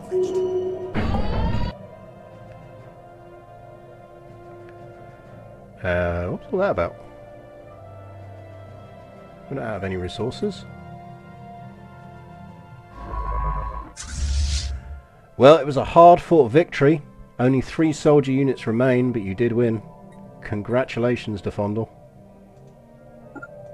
Let's get you over there ready for war. Let's get you there. You deal with Wraxham. Get 6 ships reinforced.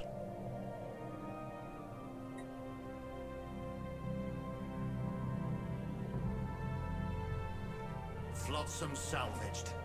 Because we're not going to want all of this territory just because of the Empire sprawl.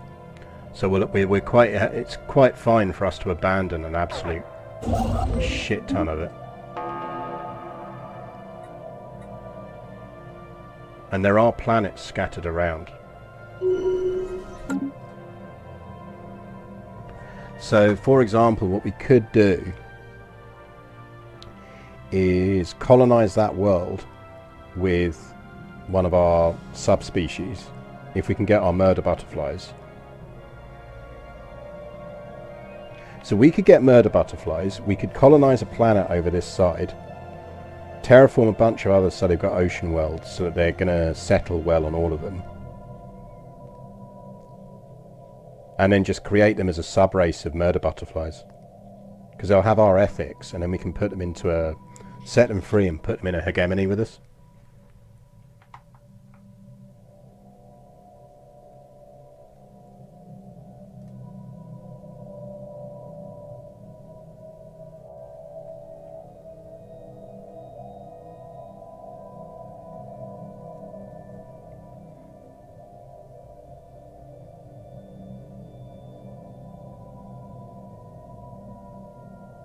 Oh, I think I dropped a bunch of frames there for no reason. Should be back now, though.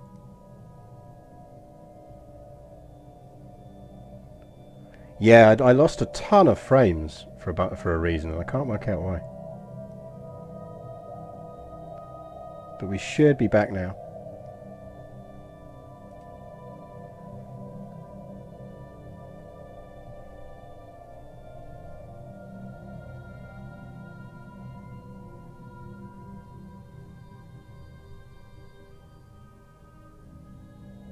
Yeah, that was, yeah, we just dropped a ton of frames.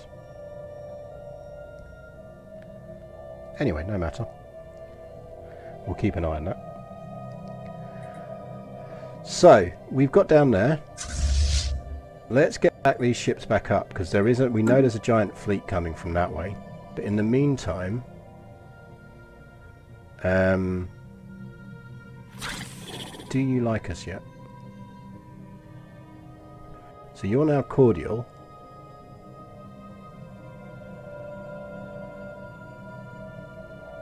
Minus 55, they are not far off. If we gifted them...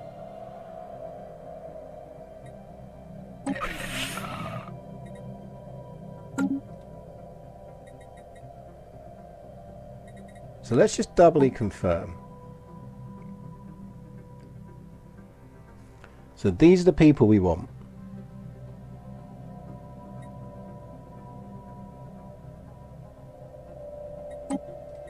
Set rights, residence,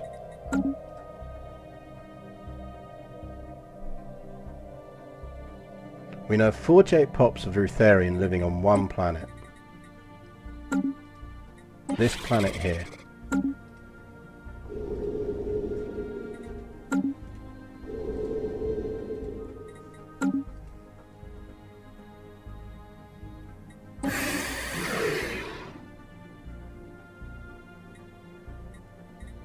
So I reckon they must have had... No, because they got prosperous unification.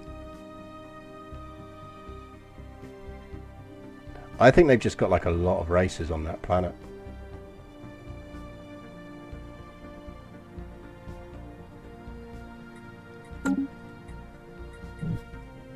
I mean, unless they did conquer them. But if we gift them a ton of resources... What about minerals? Not overly fussed on minerals. Do you like energy? Overly fussed on energy.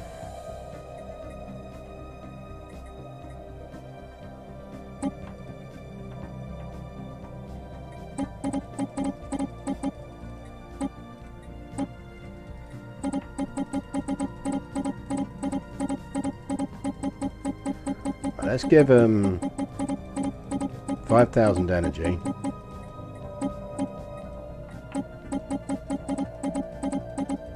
I like minerals more, so...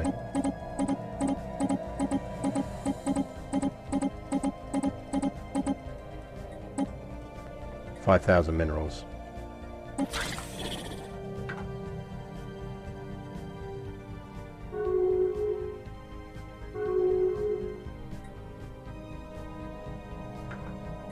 Right, that pushed us to top rank cordial. Right, but only -5 on a migration treaty. So, if we get favours off them...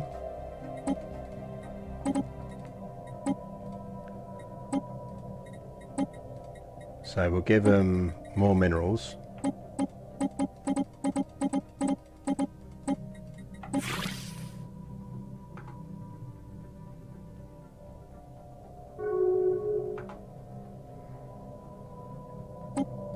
Give us a migration treaty. So the weird music distortion is actually an issue at a downstream issue, which I always find fascinating. It's essentially because in order to keep visuals and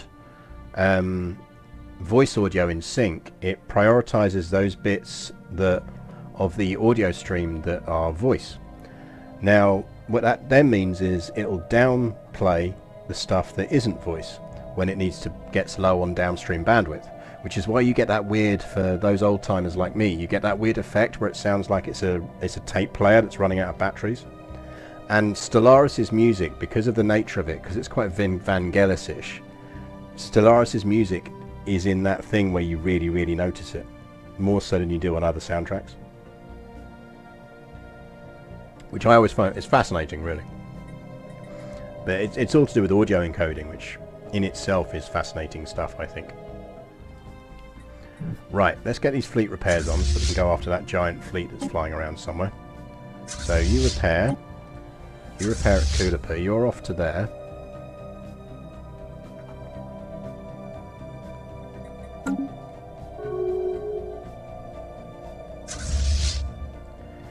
You're going to there, but actually we need to send you the reinforcements. So once the reinforcements are finished building, are you still building armies? No. Give me 1, 2, 3, 4 more armies.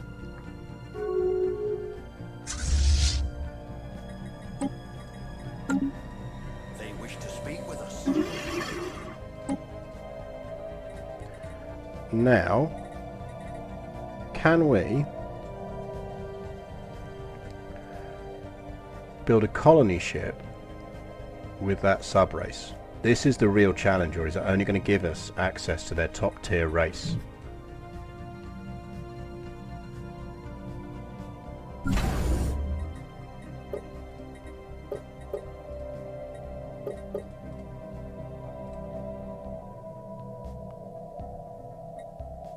Oh, we need to allow colonization. So for the murder butterflies, colonization is allowed.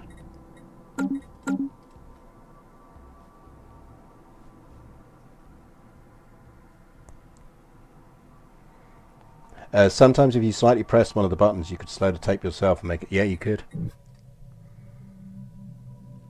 Showing your age there, subtle knife. Yes! Murder butterflies.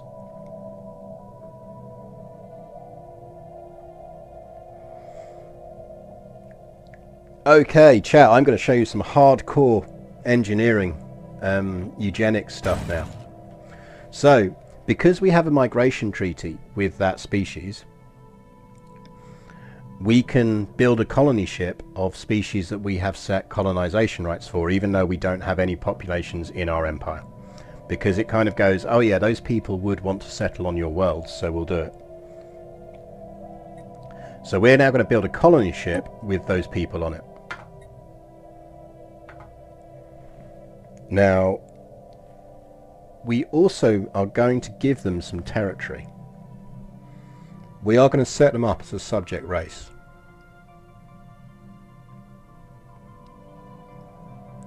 But to do that, we need to think carefully about where we stick them. So Burgess here, or Brunagia, is actually a size 30 Gaia world, which we're probably going to want to keep for ourselves.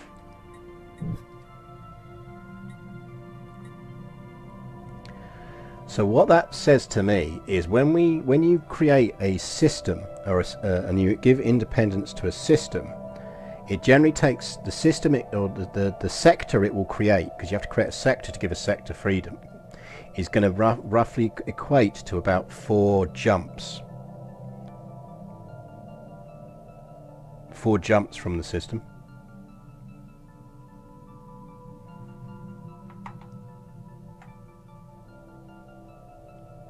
I'm not dropping frames, but is anyone else having audio issues? Because if so, I'll just quickly stop and restart the stream.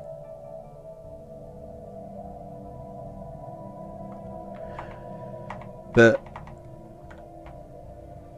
I'll assume not until then. Actually, I'll tell you what, I'll wait until we get the feedback on that, and then I'll carry on with the explanation of what I'm going to do. But in the meantime, let's start gathering these fleets out for what we need them to do.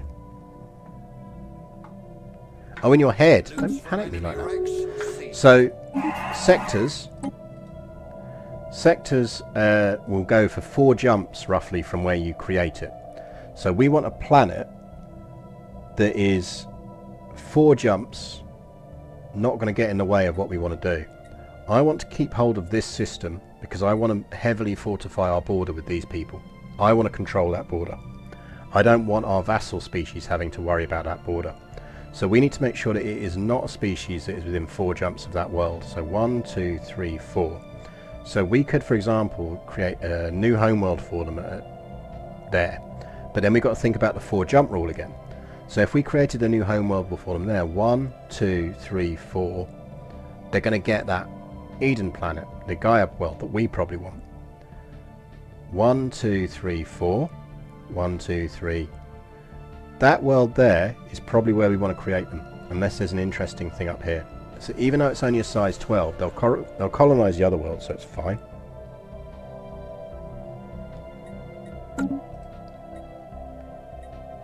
They do have a planet there, but they're not going to do anything with it. It's fine. Like, the first time we go to war with them, we'll just send a fleet up that way to deal with it. Because they don't have a planet there, they just have a system there. I don't think there's a planet in that system, it's just a system, so it's fine. So as things stand, that world there is the one that we're going to have to set them up as our homeworld on. So just as a precaution, I'm going to start terraforming it. And we're going to buy a bunch of these again, so that we can activate the edict for terraforming speed. Because you can see already that there's no way we can hold all these systems effectively. Research complete. Because we're well over our cap here. Right, we now have wormhole travel. I think we will focus on taking code breaking. We need pop growth speed because our pop growth has been hit hard. Can you create a sector to box off Binis? As in, is there a planet Binis? We might be able to create a sector here. If we create a sector here, all systems within 4 jumps. 1, 2, 3, 4. That would do it. The issue with that... No, because we could still trade those systems to them. We're going to need to trade them Binis. Anyway, because then we can trade them the rest of these.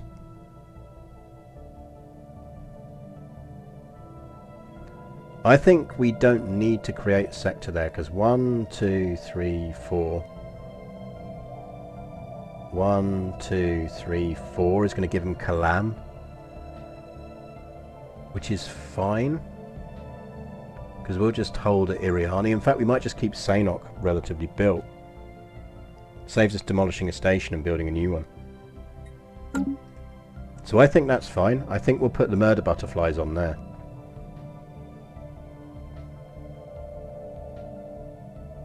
It means we can give them some pre-built starbases as well. What I am going to do is destroy that starbase for now, because we don't need it. Didn't the butterflies have tundra preference? They did. They did, young Padawan. They will not for long. They will not for long.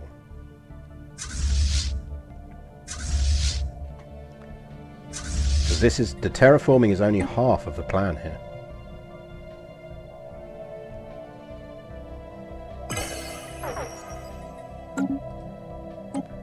Oh, we need to get some consumer goods.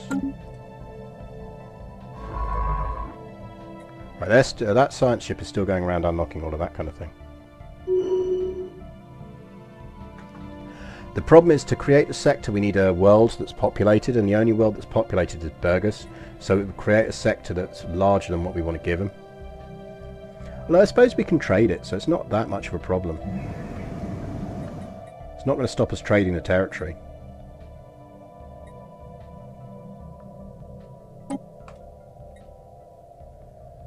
Right, let's create that sector, and then that means we can choose what we trade out.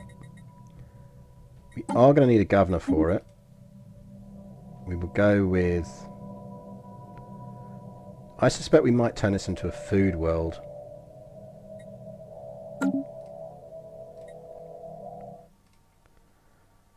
I mean, what we can do already is sell off of there.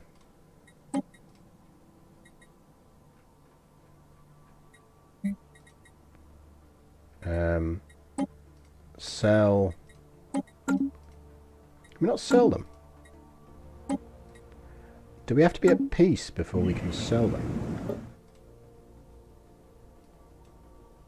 So I want to flog off all of those Brugans.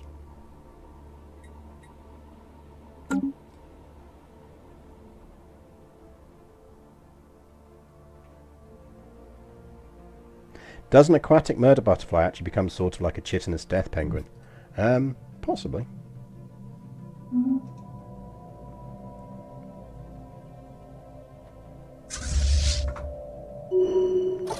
That's combined fleet strength 14k, but let's push you up because we know they've got a big fleet in this gap somewhere.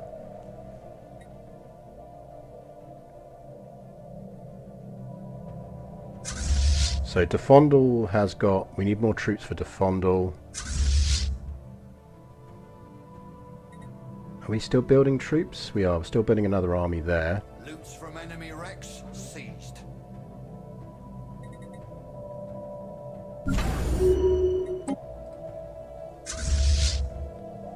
So as soon as that fleet gets there, we're going to push in.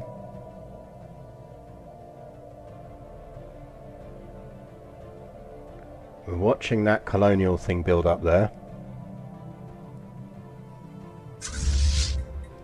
Drums of War is slightly injured as a fleet, but that's fine. We've got overwhelming strength, so we should be alright. I think Akmal might be their only other planet, so they'll collapse the moment we take Akmal.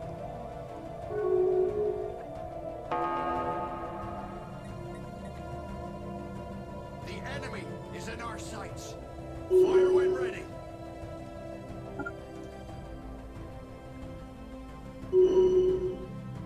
Loots from enemy wrecks seized. So we should end up with a nice subject species. Have we finished? We have. Right, next step, stage 2. Here are our murder butterflies. We are going to send them to colonize command.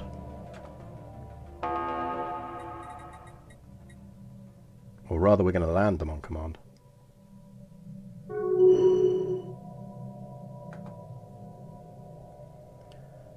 Any decent planets around here? There's not a huge amount of decent planets up there, looking at it. Booty.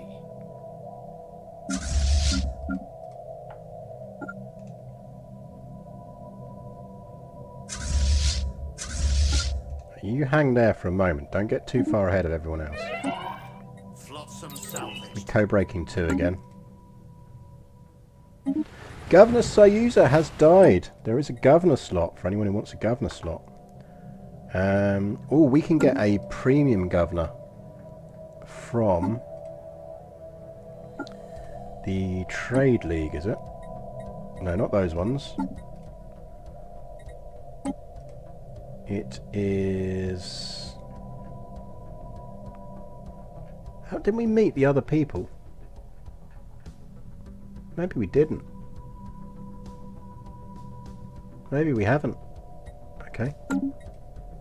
Fair enough. Regular Admiral. Admiral Governor. Give me someone who is... I think the system... That does include our shipyards.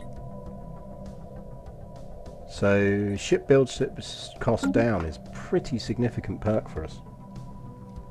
Scorbut, would you like to be the governor of that system? Or I do think we might have a fleet admiral free.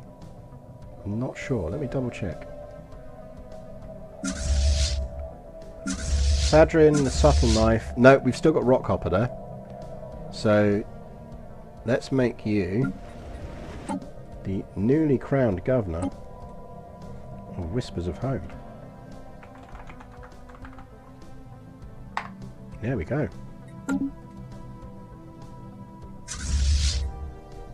Right, in fact, one of you go there first. The other one can carry on to there.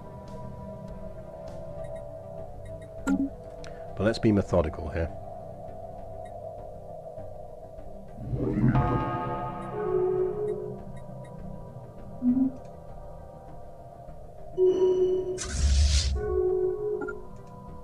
Wait there.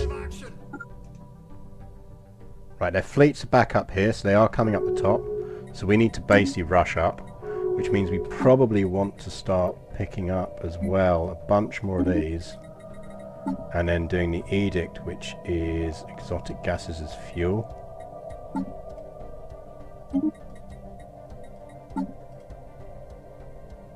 So we get around faster.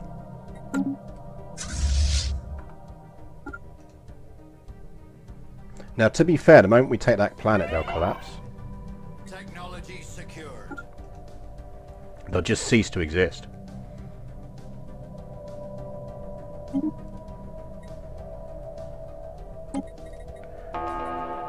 Starbase module cost discount, yes please. Flotsam South. Yeah, you have indeed been both an admiral and a scientist. Taking evasive action. The main annoying thing would just be that if we don't deal with this, that all of this is going to disappear and we'll have to retake a bunch of this stuff, but it's not the end of the world. To be honest, if we hop up... Oh, it's the Sol system. Sol 3, there's Earth. Rip us. Right, Defondel, can you get your other armies over here, please? So we're going to need you. What I'd like is for them to start to come back because their systems are under threat, but we'll see. Yeah, they're coming back. So let's hang out here and repair. As soon as that station bumps back up. Are you at command yet? No, you're almost at command though. Do we need any more ships? One. This is a devouring swarm you're up against. Yes, it is. So we have a cunning plan. A cunning plan. I mean, the nice thing about going up against a devouring swarm is you just get the territory. So you're investigating that, then do that. Do that. Do that. Sure, Event Horizon. That's not your first comment. Tells me that's your first chat comment. I am sure you've definitely been in here. Was it you followed me and didn't comment before? But indeed, we are going... There is a Baldric level cunning plan going on here to give the world aquatic murder butterflies. But it does depend on... Right. So these are our non-aquatic murder butterflies.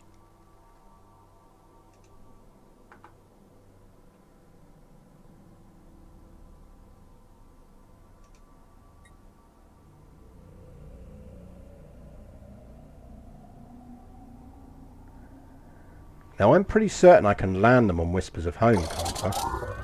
Engaging the enemy. Prepare the boarding parties. Someone remind me whether I can land them on that planet or not. And absorb them back into the population, because I'm pretty certain I can.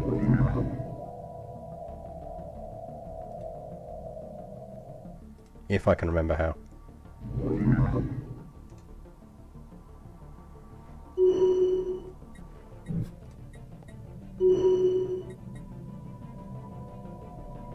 It's all their systems are all the systems you've captured.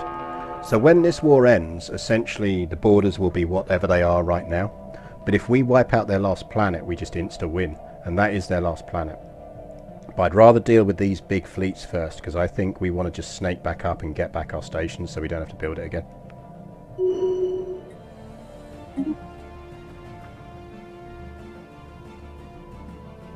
There's gas there, nice.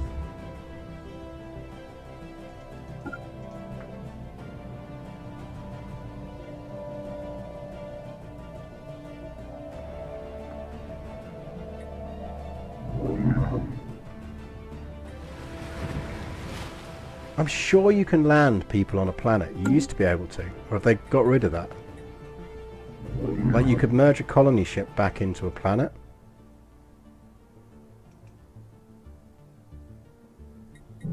It's not the end of the world if I can't, but it is going to make things slightly harder.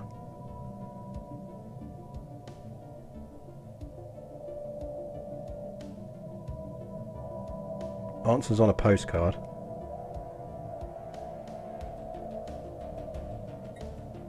Monkey, you played a lot of Stellaris. Can you remember?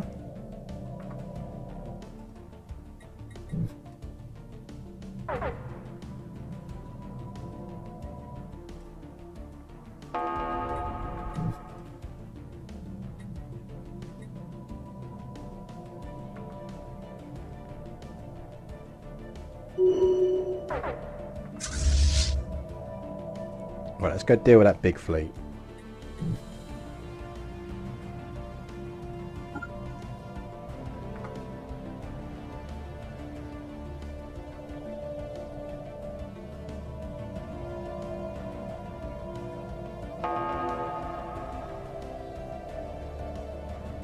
See, that's what I'm sure it used to be. I thought it was you select the ship. You just select the ship and you go, yeah, actually I want them on there. But maybe they got rid of it because it was slightly OP in the sense that you could use it to kind of cart population around without having to worry about it costing you influence. So maybe they just got rid of it.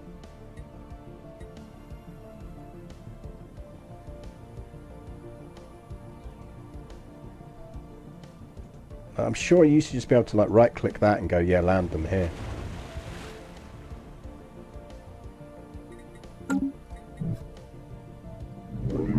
Not a problem if not, because what I'm actually just going to do is send them there. Because we need to colonize that world anyway. It just increases the time that we're over our limit for. But, you know, whatever.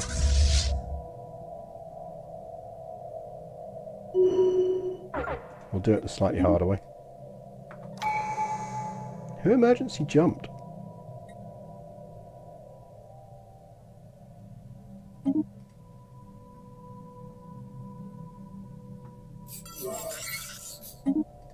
End of the Glacic Foundation.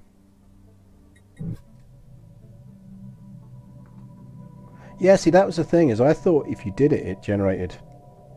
Maybe they just got rid of it. Maybe they got rid of it because it was too OP. We are full on influence, so we should actually spend some influence. So, I'll tell you where we're going to spend it, because we know we're going to want it eventually. Give me a claim on that.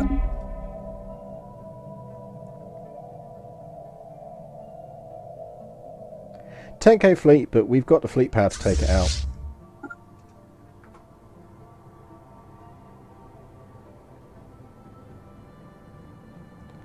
I'm confident in our swarm. Technology secured. I'm confident in our swarm. Like, we're going to take some losses, but this is their last fleet, so... Salvaged.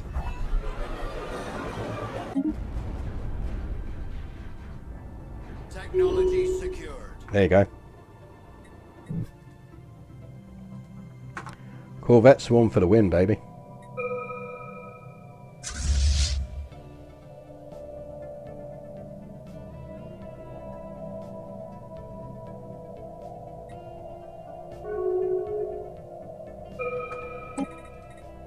Research. Yeah, give me advanced combat roles, and I don't really want clone army because we're going to go with the murder butterflies.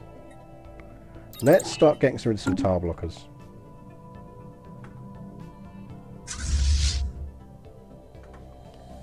Right. We need to go get Gargantua back, because we're not building that station again. And we can take that, which now means we can get an Ascension perk, which means we can take Hydrocentric. We came from the ocean, our species evolving to be ideally suited to living in the depths of the seas. Even as we take to the stars, we have not abandoned our roots. The water is and shall always be our home. Now our evolution is complete. No longer shall we adapt ourselves to living elsewhere, rather than shaping worlds to suit our needs. As we greet the warmth of a new day, we know that nothing need part us from the ocean ever again. It shall be a home like no other. So that gives us, that boosts all of our output bonuses for on oceanic worlds, which is pretty tasty. And given that we're basically terraforming everything to be oceanic worlds is fine. One of you needs to go deal with that.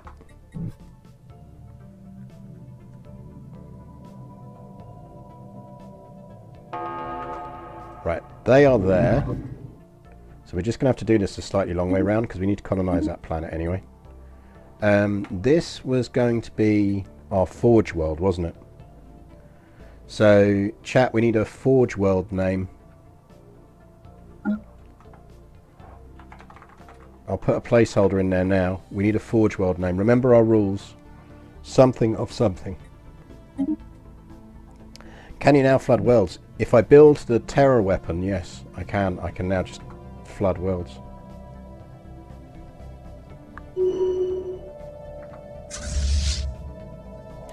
Forge World is going to just absolutely spank out alloys. So think of it as kind of a heavy industrial planet. Hey, look, we're RPing this. I want proper names. None of this comedy name stuff. I want proper names. Generally speaking, we're going with like a sound of or an emotion or something. And we're generally looking at sort of 2 syllables or like not a lot of syllables for the words. So it should be Bosch of Bosch.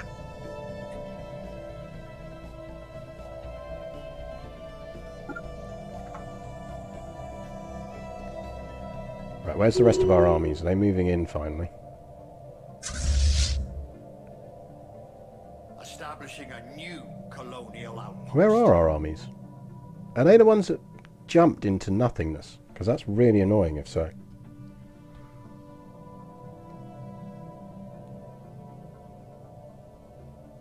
Was it our armies we lost? Oh god, why? Why? Fergus, can you build me some armies?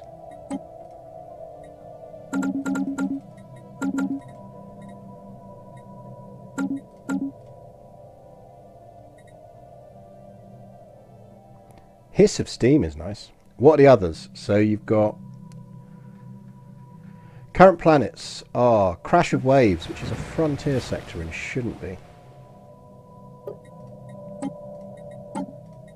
You could do with a agricultural governor, but you're not going to get one, so you can have them. Murmur of Shoals, Chink of Coin, Ring of Anvils, Clack of Keys, Silence of Dunes, Whispers of Home.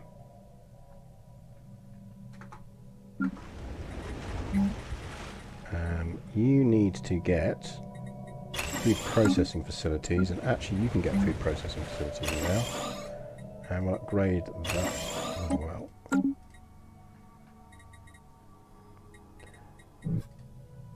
River of Metal is nice.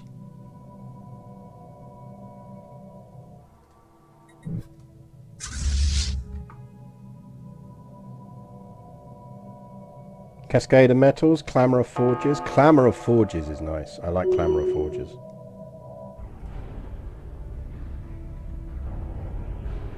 This used to be our station. It's really annoying of having to take it down again.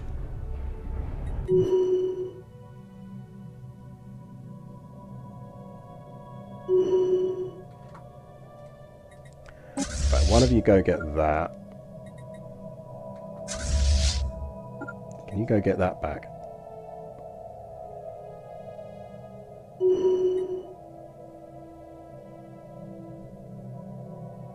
I think we're going to go Clamour of Forges. I like Clamour of Forges. It's a good shout.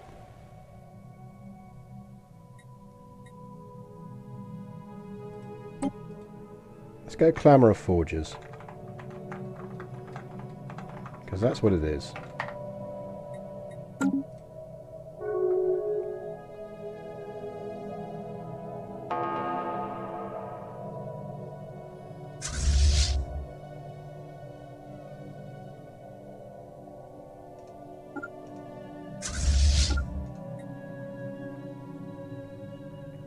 Essentially all we're waiting on is killing off that planet. Give me artisan output boost. Oh no, it's one of our discovery ones.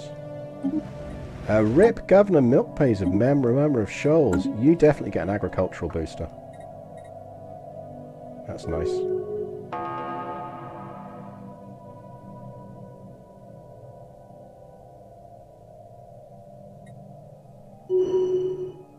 They wish to speak with us. Definitely take another embassy.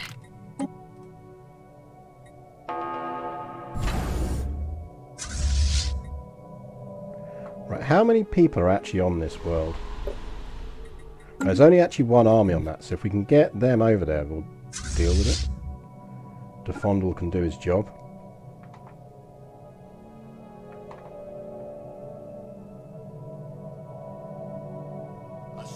Yeah, they are indeed remaking Fresh Prince. They've been doing a big thing of like who's playing the Fresh Prince.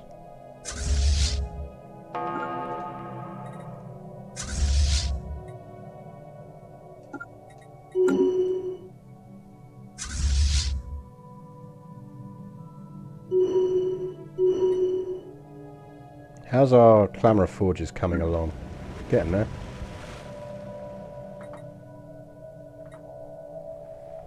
Getting there.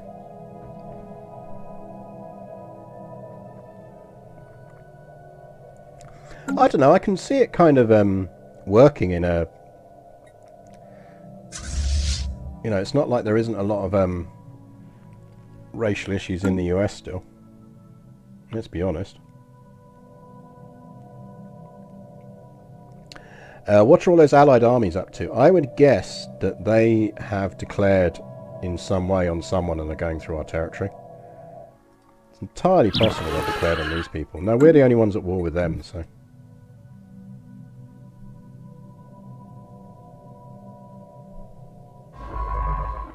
We might need to send them into there, because we can't see what's in that system.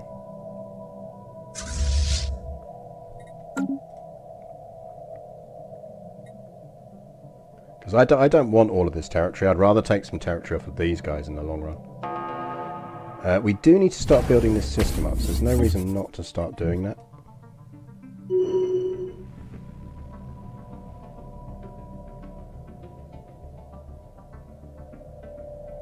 Gargantuan we can now explore as well, so have we got a science ship around? You are there. Go research projects, explore natural wormhole.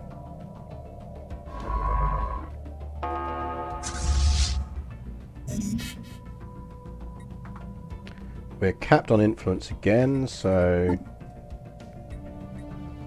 give me a claim on there, and there.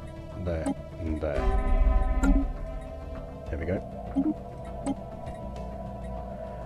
Starbase module cost is good. We want to discover that. I mean, you say that, but like, it's not that different. Like, one of my favourite kind of facts is that if they made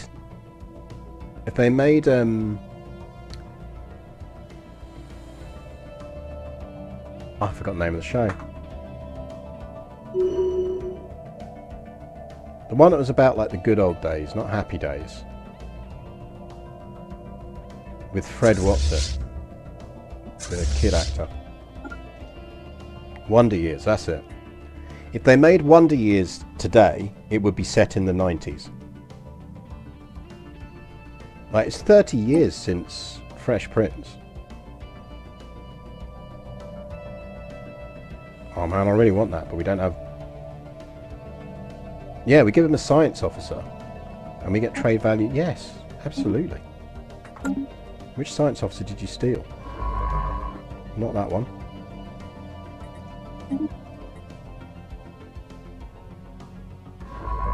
Not that one. Not that one. In fact, you should be down there researching that.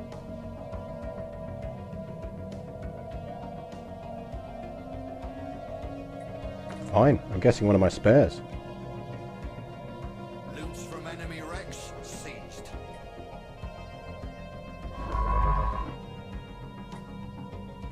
Right. Research. Research. Research. Research. Actually, don't go there first because we can't see that.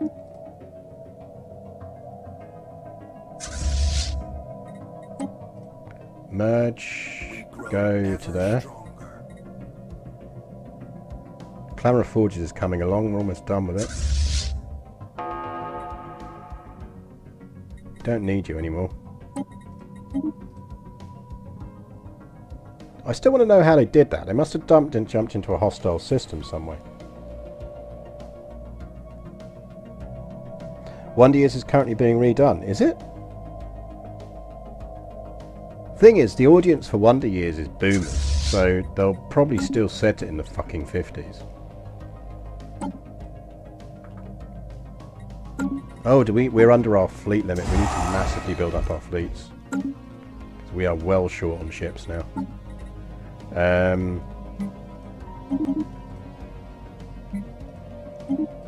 Give me a ton of them. Give me more fleet building. Because we did take some massive licks when we dealt with those ships, so I'm not surprised we've popped well under our cap.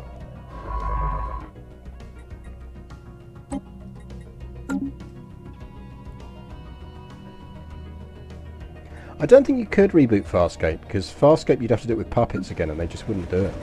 I mean, Farscape's a phenomenal series. You need a happiness place.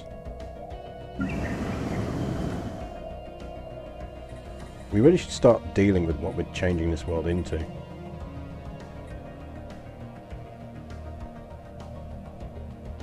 Probably refactor it as a mining world, so replace that with Halo Theatres. Demolish. Demolish. Demolish.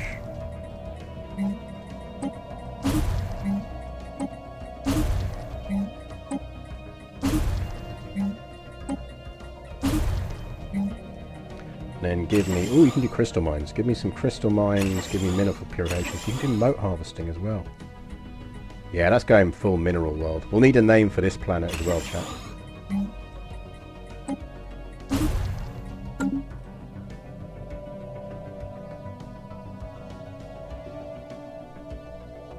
Montgomery, Alabama in the 1960s does not sound to me like a place you'd class as the Wonder Years. Call me a cynic. I'm going to assume it's not about a black family. Not so special now, was it? Ute home system located. After intense study of our recovered Ute artifacts, scientists on Whispers of Home have managed to deduce the exact galactic coordinates of Utan, the home system of the ancient Ute civilization. Where is it, and can we get to it before someone else does? Yeah, ain't no one else getting there. That's 2 jumps, that's fine. Science ship. Nobody nearby. Are we down to 3 science ships now? Or is just everyone over in the other side of the galaxy? No, we are down to 3 science ships, so let's build another one. How is our colony coming along? Almost done. Give me another science ship. Intellectual booty. Intellectual booty. Ship upgrades cost would be very nice. Thank you very much.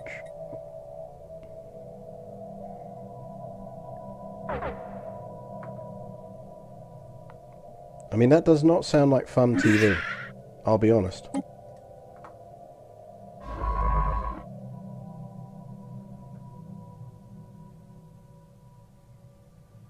Right, so there's nothing interesting in that system, so you can just die or bug out.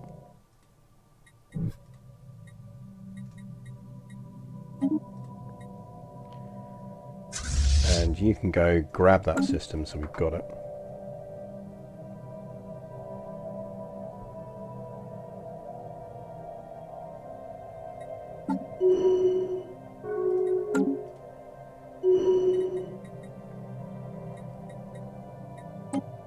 We would like to extend our deal.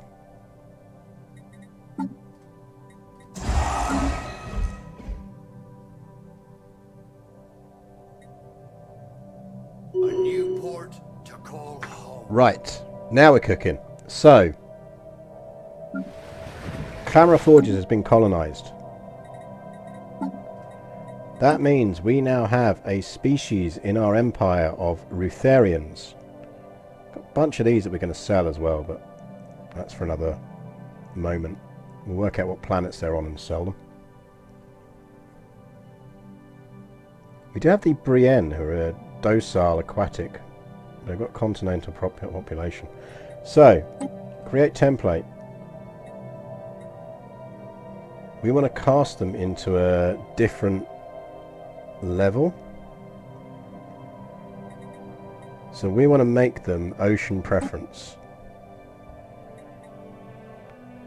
I'd also quite like to remove deviant. And you know the best bit? We get to name them.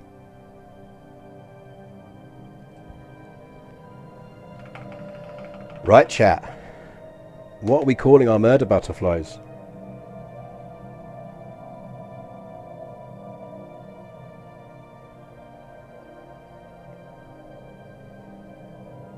What are our murder butterflies called?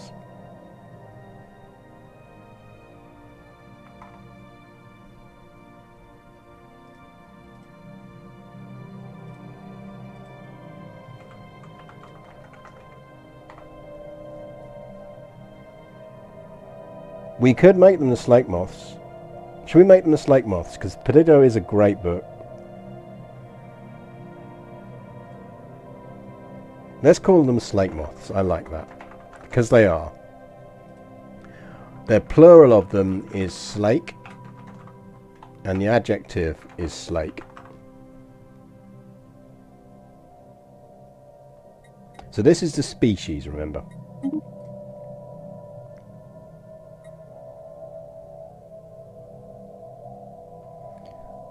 Deaths from above is a good selection. I do like that. Because now the other thing to think of is that might be the name we call the race that we're going to create. So now we've got this version of them that we can create. So now, if we go to situation log, we can, actually sorry, under species, is we can say, right, I want to apply that template to every single Rutherium in our empire. It's going to cost, it's going to take 1. It's only going to take us 11 months to do. So do that.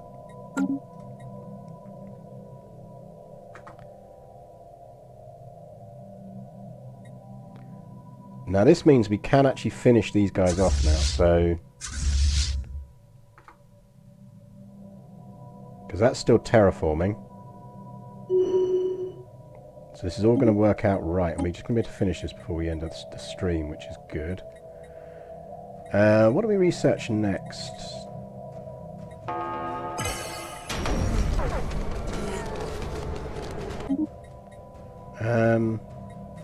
We'll take chemical plants.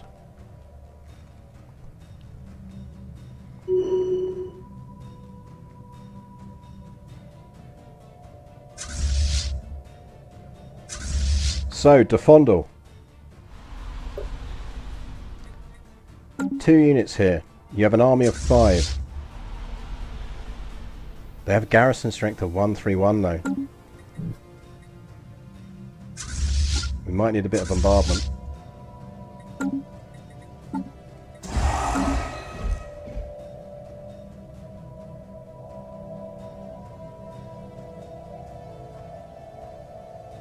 I think we're going to need a bit of bombardment.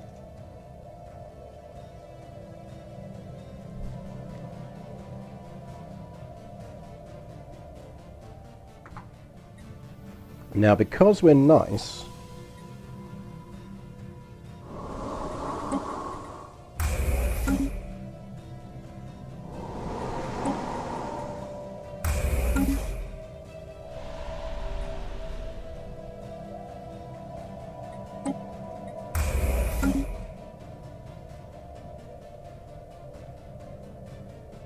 What else are we going to give them? We won't give them Sol.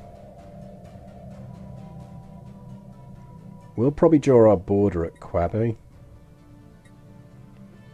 That gives them 1, 2, 3, 4. Maybe we want to give them a few more planets.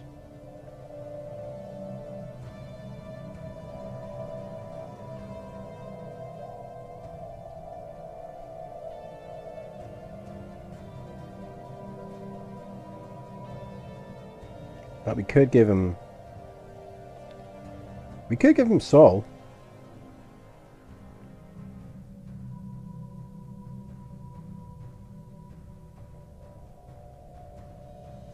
We're not badly off for worlds.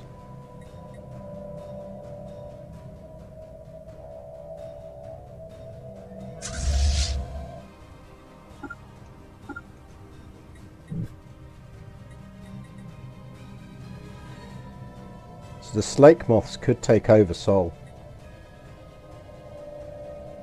It's in our interest for them to have a reasonable amount of planets.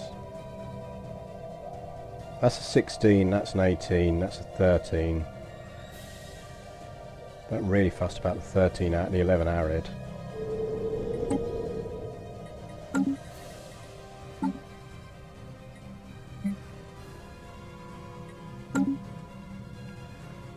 We'll start terraforming some of the other ones for them in a bit. Don't need that, so let's just ditch some of these that are in our way.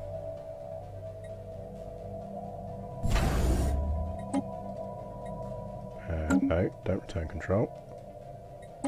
Downgrade that.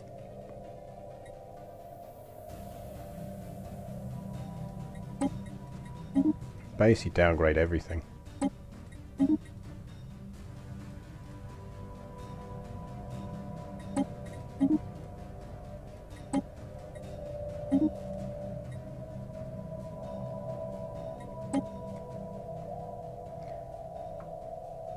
We are nice. We're authoritarian. We're not arseholes.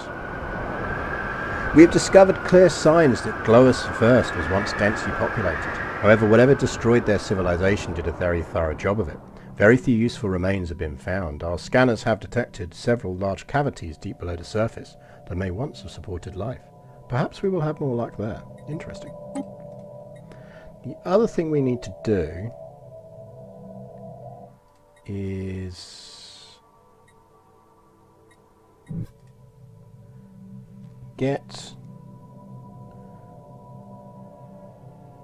We could start colonizing already. No, let's hold off. Let's hold off.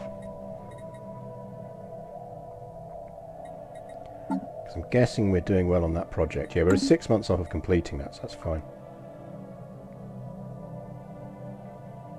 Loots from enemy wrecks seized.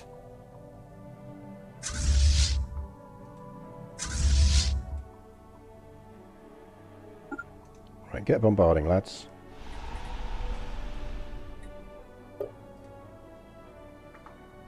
Right, I reckon you can deal with that, Defondel.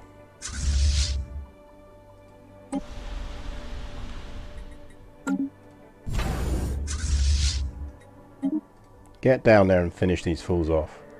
That's an order. Our landing party has reached enemy shores. Victory! Drink up, my loyal... End of the Bruggen host. The Star Nation, formerly known as the Bruggen host, has been destroyed by its enemies. How this will affect the political climate of the galaxy remains to be seen. Rip the Bruggen host. Yeah, we'll keep that system because that's got some nice worlds in it. So we'll give them all of this. We'll let the Slake Moths have some have these planets. So we need to rush terraforming these.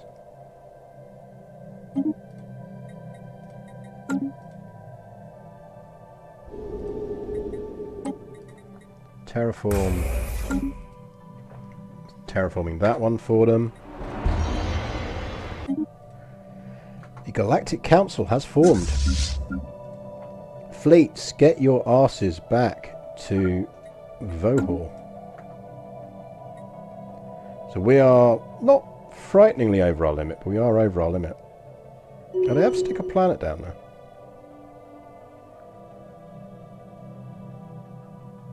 That is now an ocean world.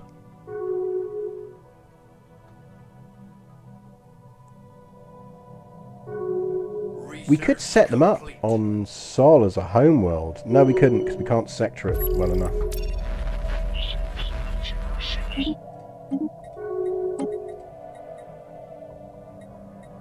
What do we want? We want...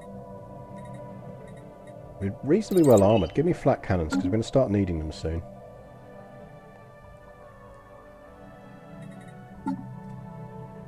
Right, 1 month.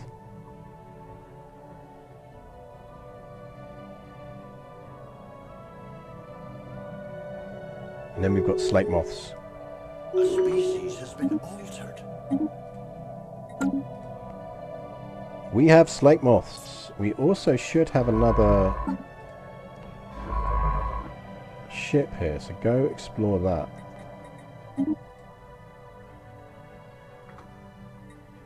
Let's go find the Yut homeworld.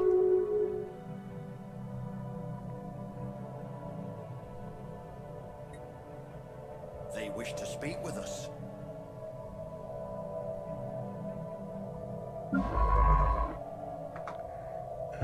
You might as well get that.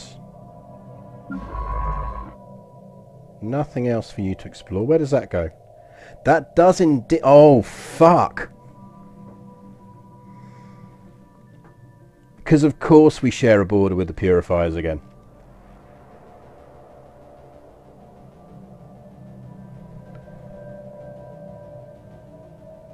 So we share a border with the Nar Skull Lords, the Bureaucratic Purification Committee.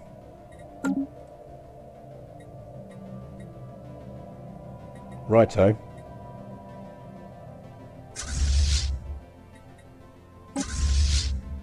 In which case, drums of war, I think it's safe to say you need to be permanently stationed at Gargantua.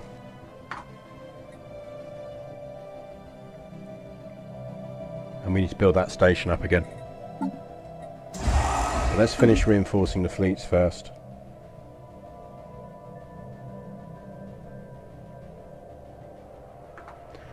Right, so we have converted that, which means actually I shouldn't have done that because we need Intellectual booty. intellectual booty.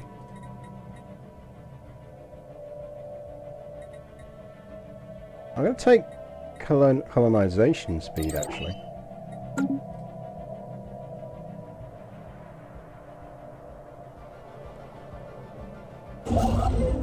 And can you get down there and build a mining station there? Because that will be useful to us.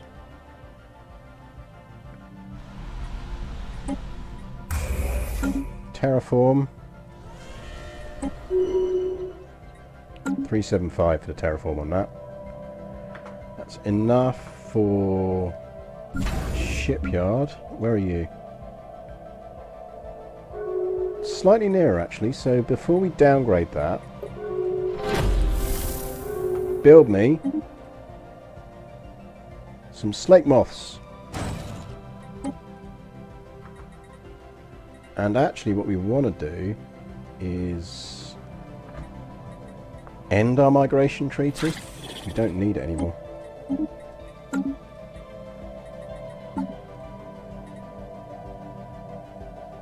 We might want these people as mates.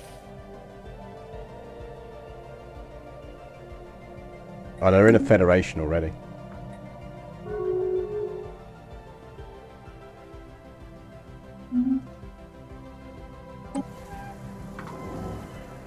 Our excavation of the cave system on Gloas has found well-preserved remnants of an underground high-technology society built on a vast scale. Many of the ruins are in a surprisingly good condition, and we have managed to find what our researchers are describing as a library of encrypted data crystals. Hopefully these can shed light on what happened here.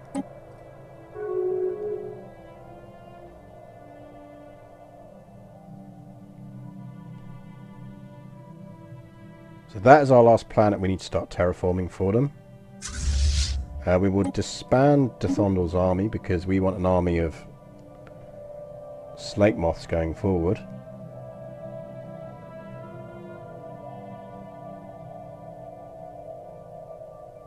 Project done. Not so We should probably be selling slaves as well.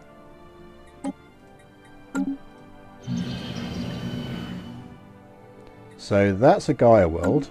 That's the Gaia world we're keeping. Slaves on there.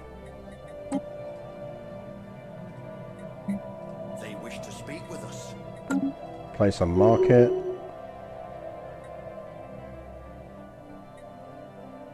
Acmail, sell slaves. No idea where you came from, but you can get on the market.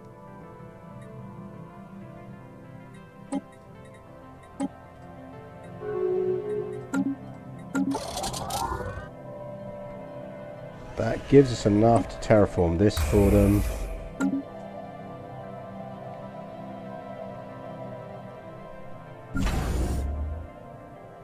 We'll downgrade this starbase as soon as this is built. We do need to pick up some... that.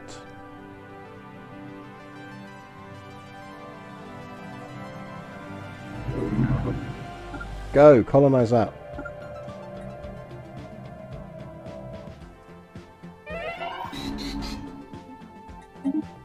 Colonize planet. This is going to be their homeworld. So what do we call this? Lake Prime?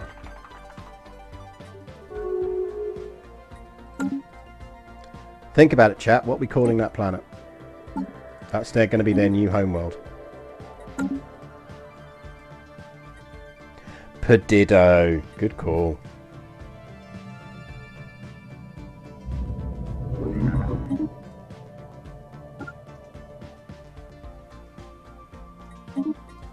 They wish to speak with us. There we go. Right. In the meantime, where's our forge world? Clamor Forges. Clamor Forges needs 2 districts. It's going to need alloys, and it's going to need one of them.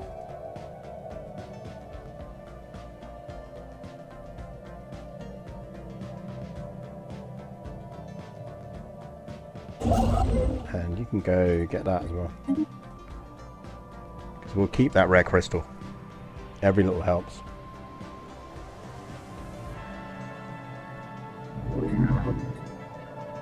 I just want to get the subject race set up before we finish the stream. And I think we're just about going to have time to do it, which is nice.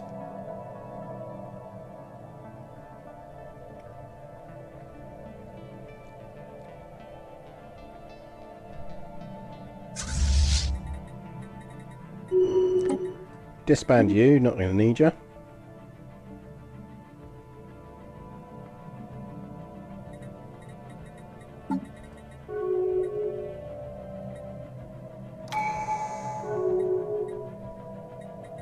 I feel like we should let these people be full military service.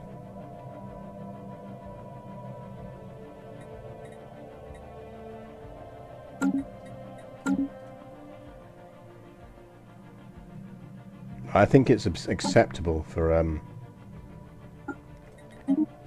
Technology secured. right, what do we want? Give me cruiser hull points up. No, plasma... no, cruiser hulls.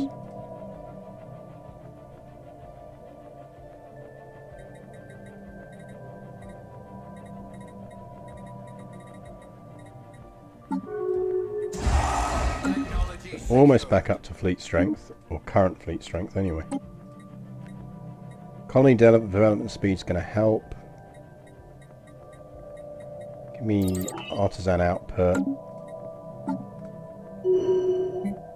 Sell 10k of that, buy 2,000 of them. We need to sort that out next stream. They wish to speak with us.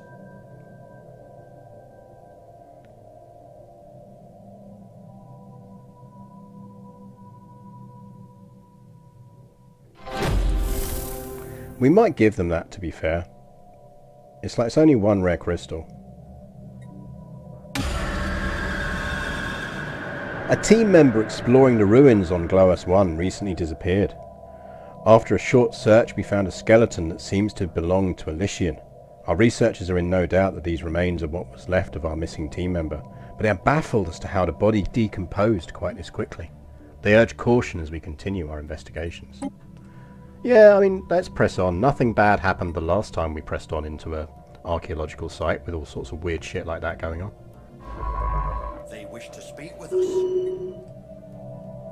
Land ho! A new colony is underway.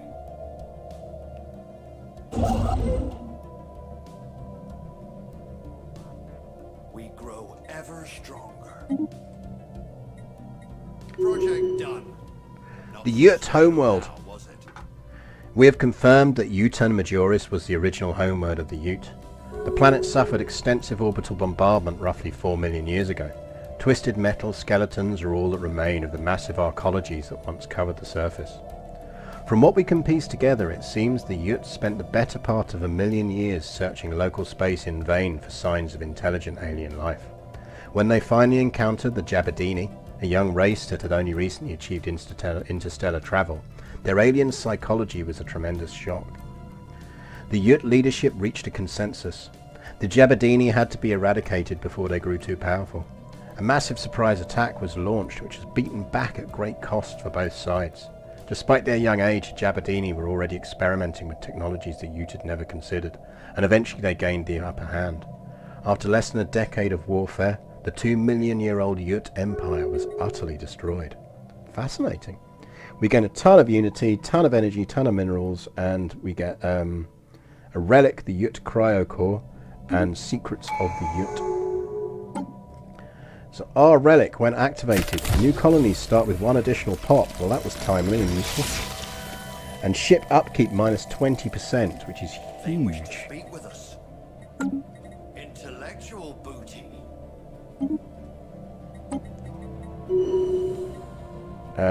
Farmers and anglers up, and then we'll go for the blocker. See you later, monkey.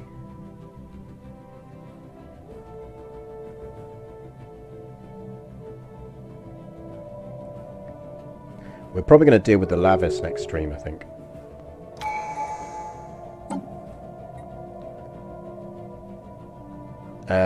We will take... Intellectual booty. Entente coordination. Give me hyperdrive 3s, because we could do with getting around quicker. They wish to speak with us. Perdido is coming along. I feel like we should rename the system as well. There is new information in the situation log. Here we go.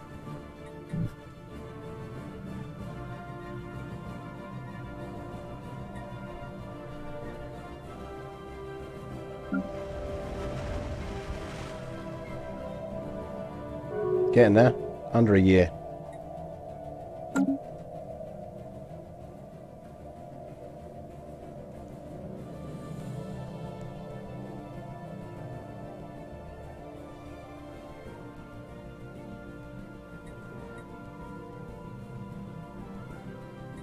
So next stream we'll sort out all our planet balance as well. Fucking Skull Lords have turned up.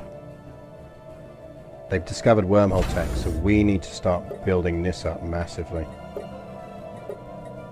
Make it Star Fortress, please. That means we're going to need a shipyard there to help with maintenance. We might even want to build a secondary ship yard there.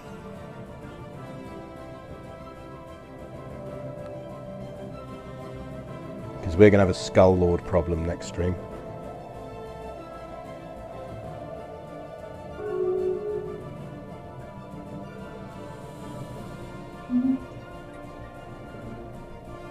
They wish to speak with us. Skull Lords are not a problem you want to have. Nobody wants Skull Lords on their border.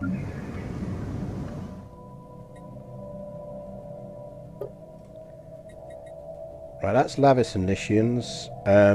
What we should also do is we might want to think about making our Lycians, our Lavis aquatic as well. Now the only problem with doing that is we do have an arid world, which I think is Silence of Dunes. Once we get ecological adaptation, we're going to terraform that into an ocean world, and then we'll They wish to speak with us. do the same thing. Right, Perdido is ready. So Perdido gets a sector. It's a small sector right now, and that's fine. We're now going to go to sector management, which is planets and sectors. Perdido. Create vassal.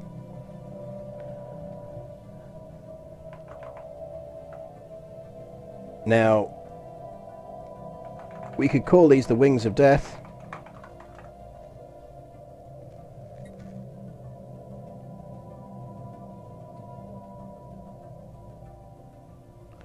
Or Death from Above. We could go Mrs. Orloff's suggestion. Man face Fondle. palming, and I stood you up on our anniversary for that flizzy I'm married to. Thank you very much for the resubscription. That's very generous of you. There we go, the Death from Above, the Slake Moths. Create vassal.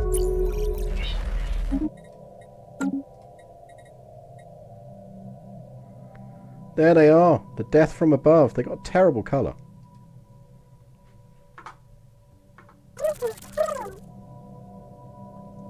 Now, what we could do...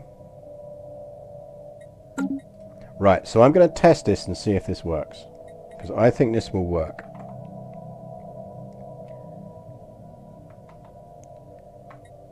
So we are going to release subject.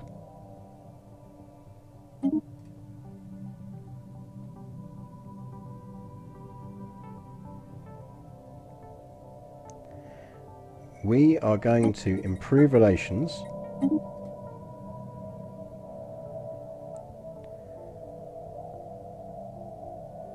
Now we're not far off forming a federation. So we'll go defensive pact.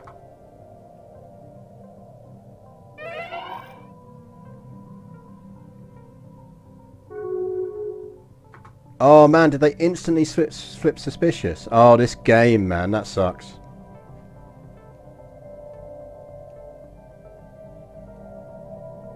Why would they flip suspicious? Like they knew us before we released them.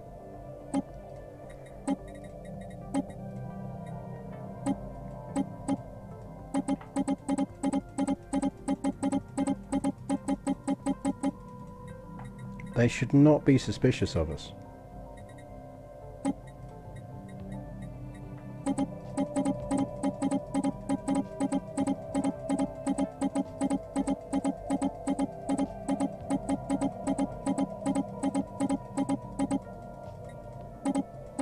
I mean, I don't mind giving them a leg up anyway, so...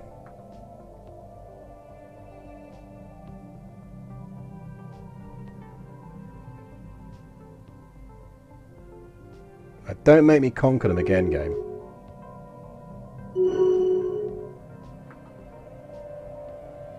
Like, they should not be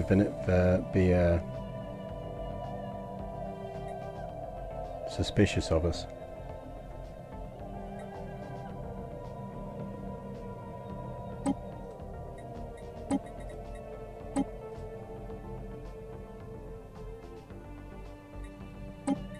Because we're not xenophobic.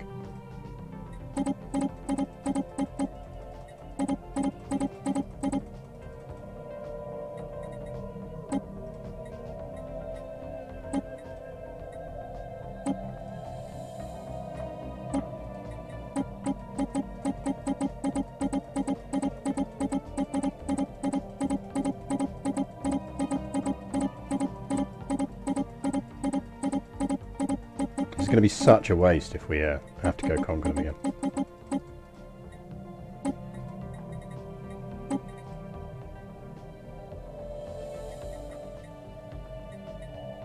Yeah, basically they've instantly gone, we don't care that you're like giant and on our border. We reckon we can smack you around a lot.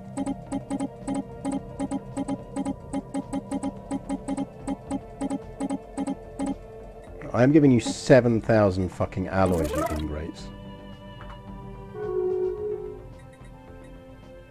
We grow ever stronger. Like, they're actually harming our relations. Right, they're wary now. Right, we gotcha. Non-ag pact.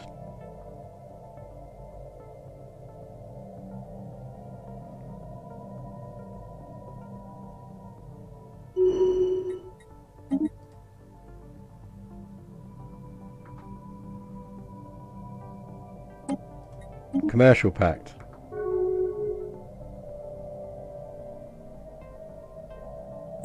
Will guarantee your independence. They wish to speak with us. I don't want you to be my vassal. I want you to form a federation with me.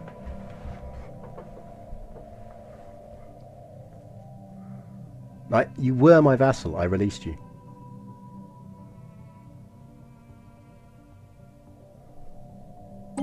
Establish embassy.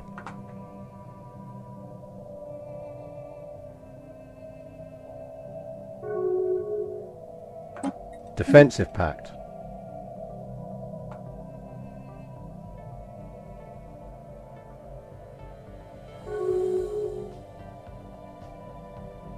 Fuck me, the murder butterflies are...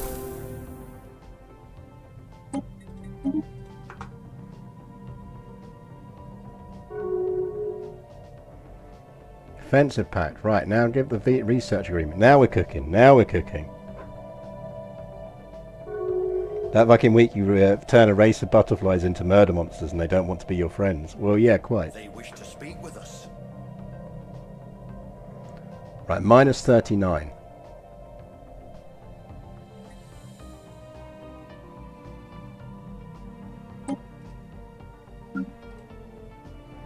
Minus 19 on a hegemony. We can trade for that. I need 5 favours from you. I will give you another bunch of energy, you greedy little shits. I have lost count of the amount of energy I have spunked up the wall on you fucking murder butterflies.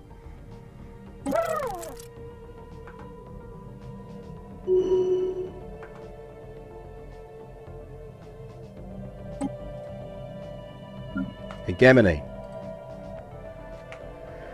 We need a name for our hegemony to finish off the stream. What's it going to be called?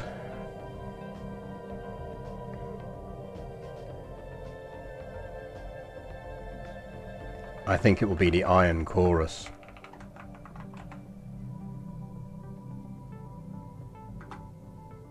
Can you accept the favours, please?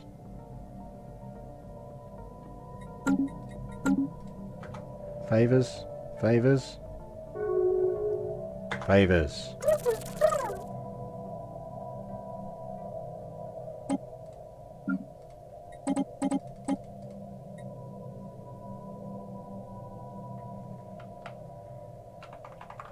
Iron Chorus.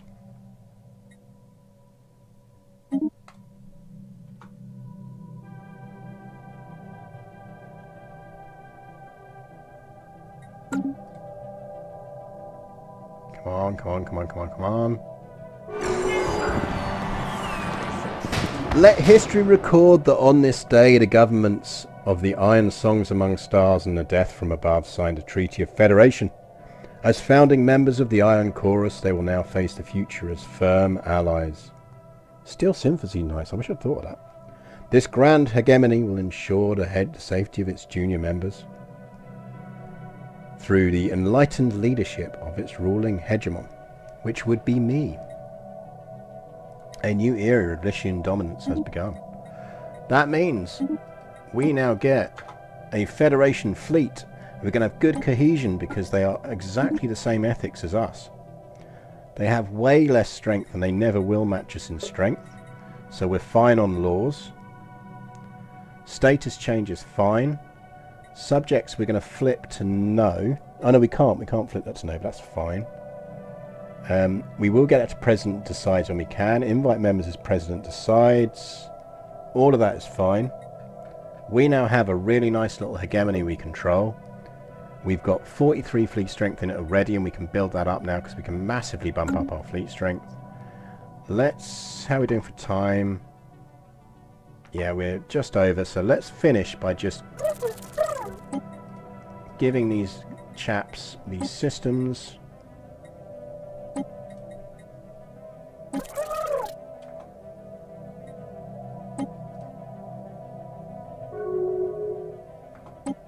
Trade deal, have a system, which is, we're giving them all of these, aren't we? Burgess is the one we're not giving them, and Callum.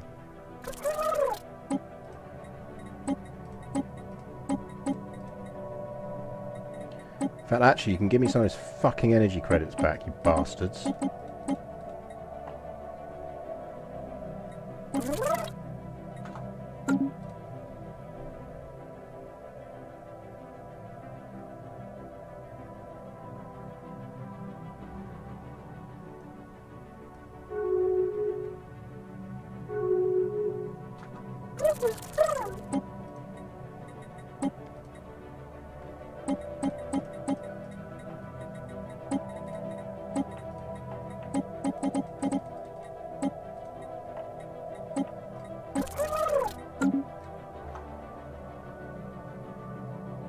So I just need to be careful now because we're starting to get to the point where it's systems I want to keep.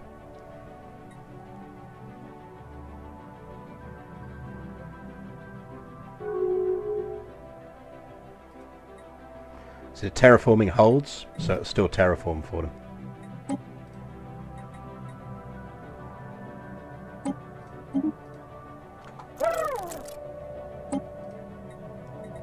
Transfer system!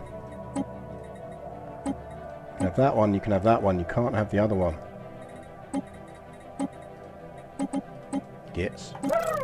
I'm not going to take too much off of them because actually we want to give them a bit of an accelerated start.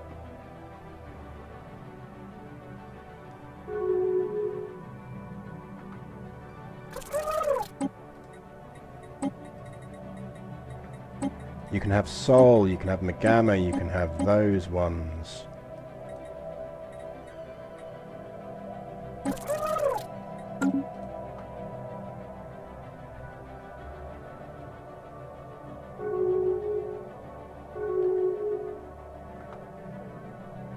Do we want to give them...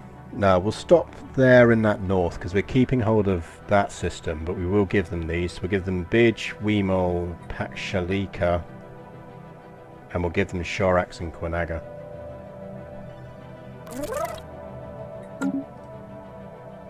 Now what they should do as well is jump that and colonize those, so that's fine.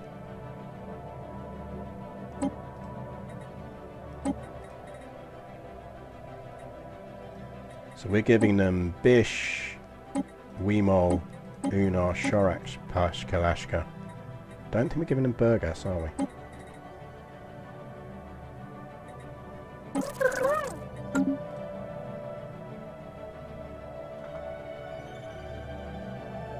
No, we're not.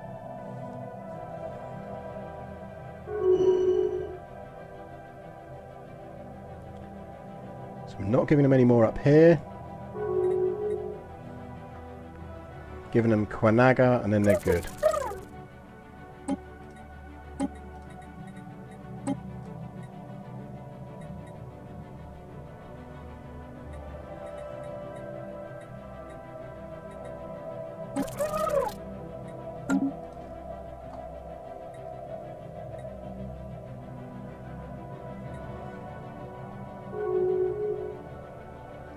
Done.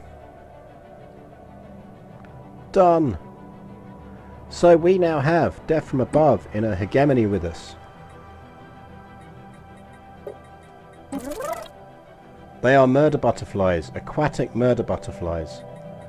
They should build up into a nice, reasonably equivalent race. They start with good research because they start equivalent to us. We still have a bunch of planets and stuff we can do things to. We control the border station.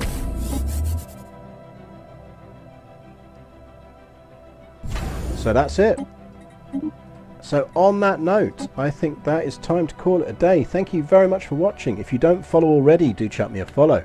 We will be back on Sunday with CK3. And we're back on Monday with more of this, when I think we're going to need to just consolidate a bit. And then we do need to worry about the Skull Lords. And we'll build out our Federation fleets, build up our cruisers, get some carrier cruisers out, and start just kind of consolidating and being ready for the next stuff. I think we might be heading towards the end of the line for the Lavis coalition as well. They might just not know it yet, because I don't think they're going to join our federation. We could force them to join our federation, but they are slightly divergent in ethics, so we might want to consider going for a ethics war on them to force them to have our ethics first. But it's something to think about. But yeah, don't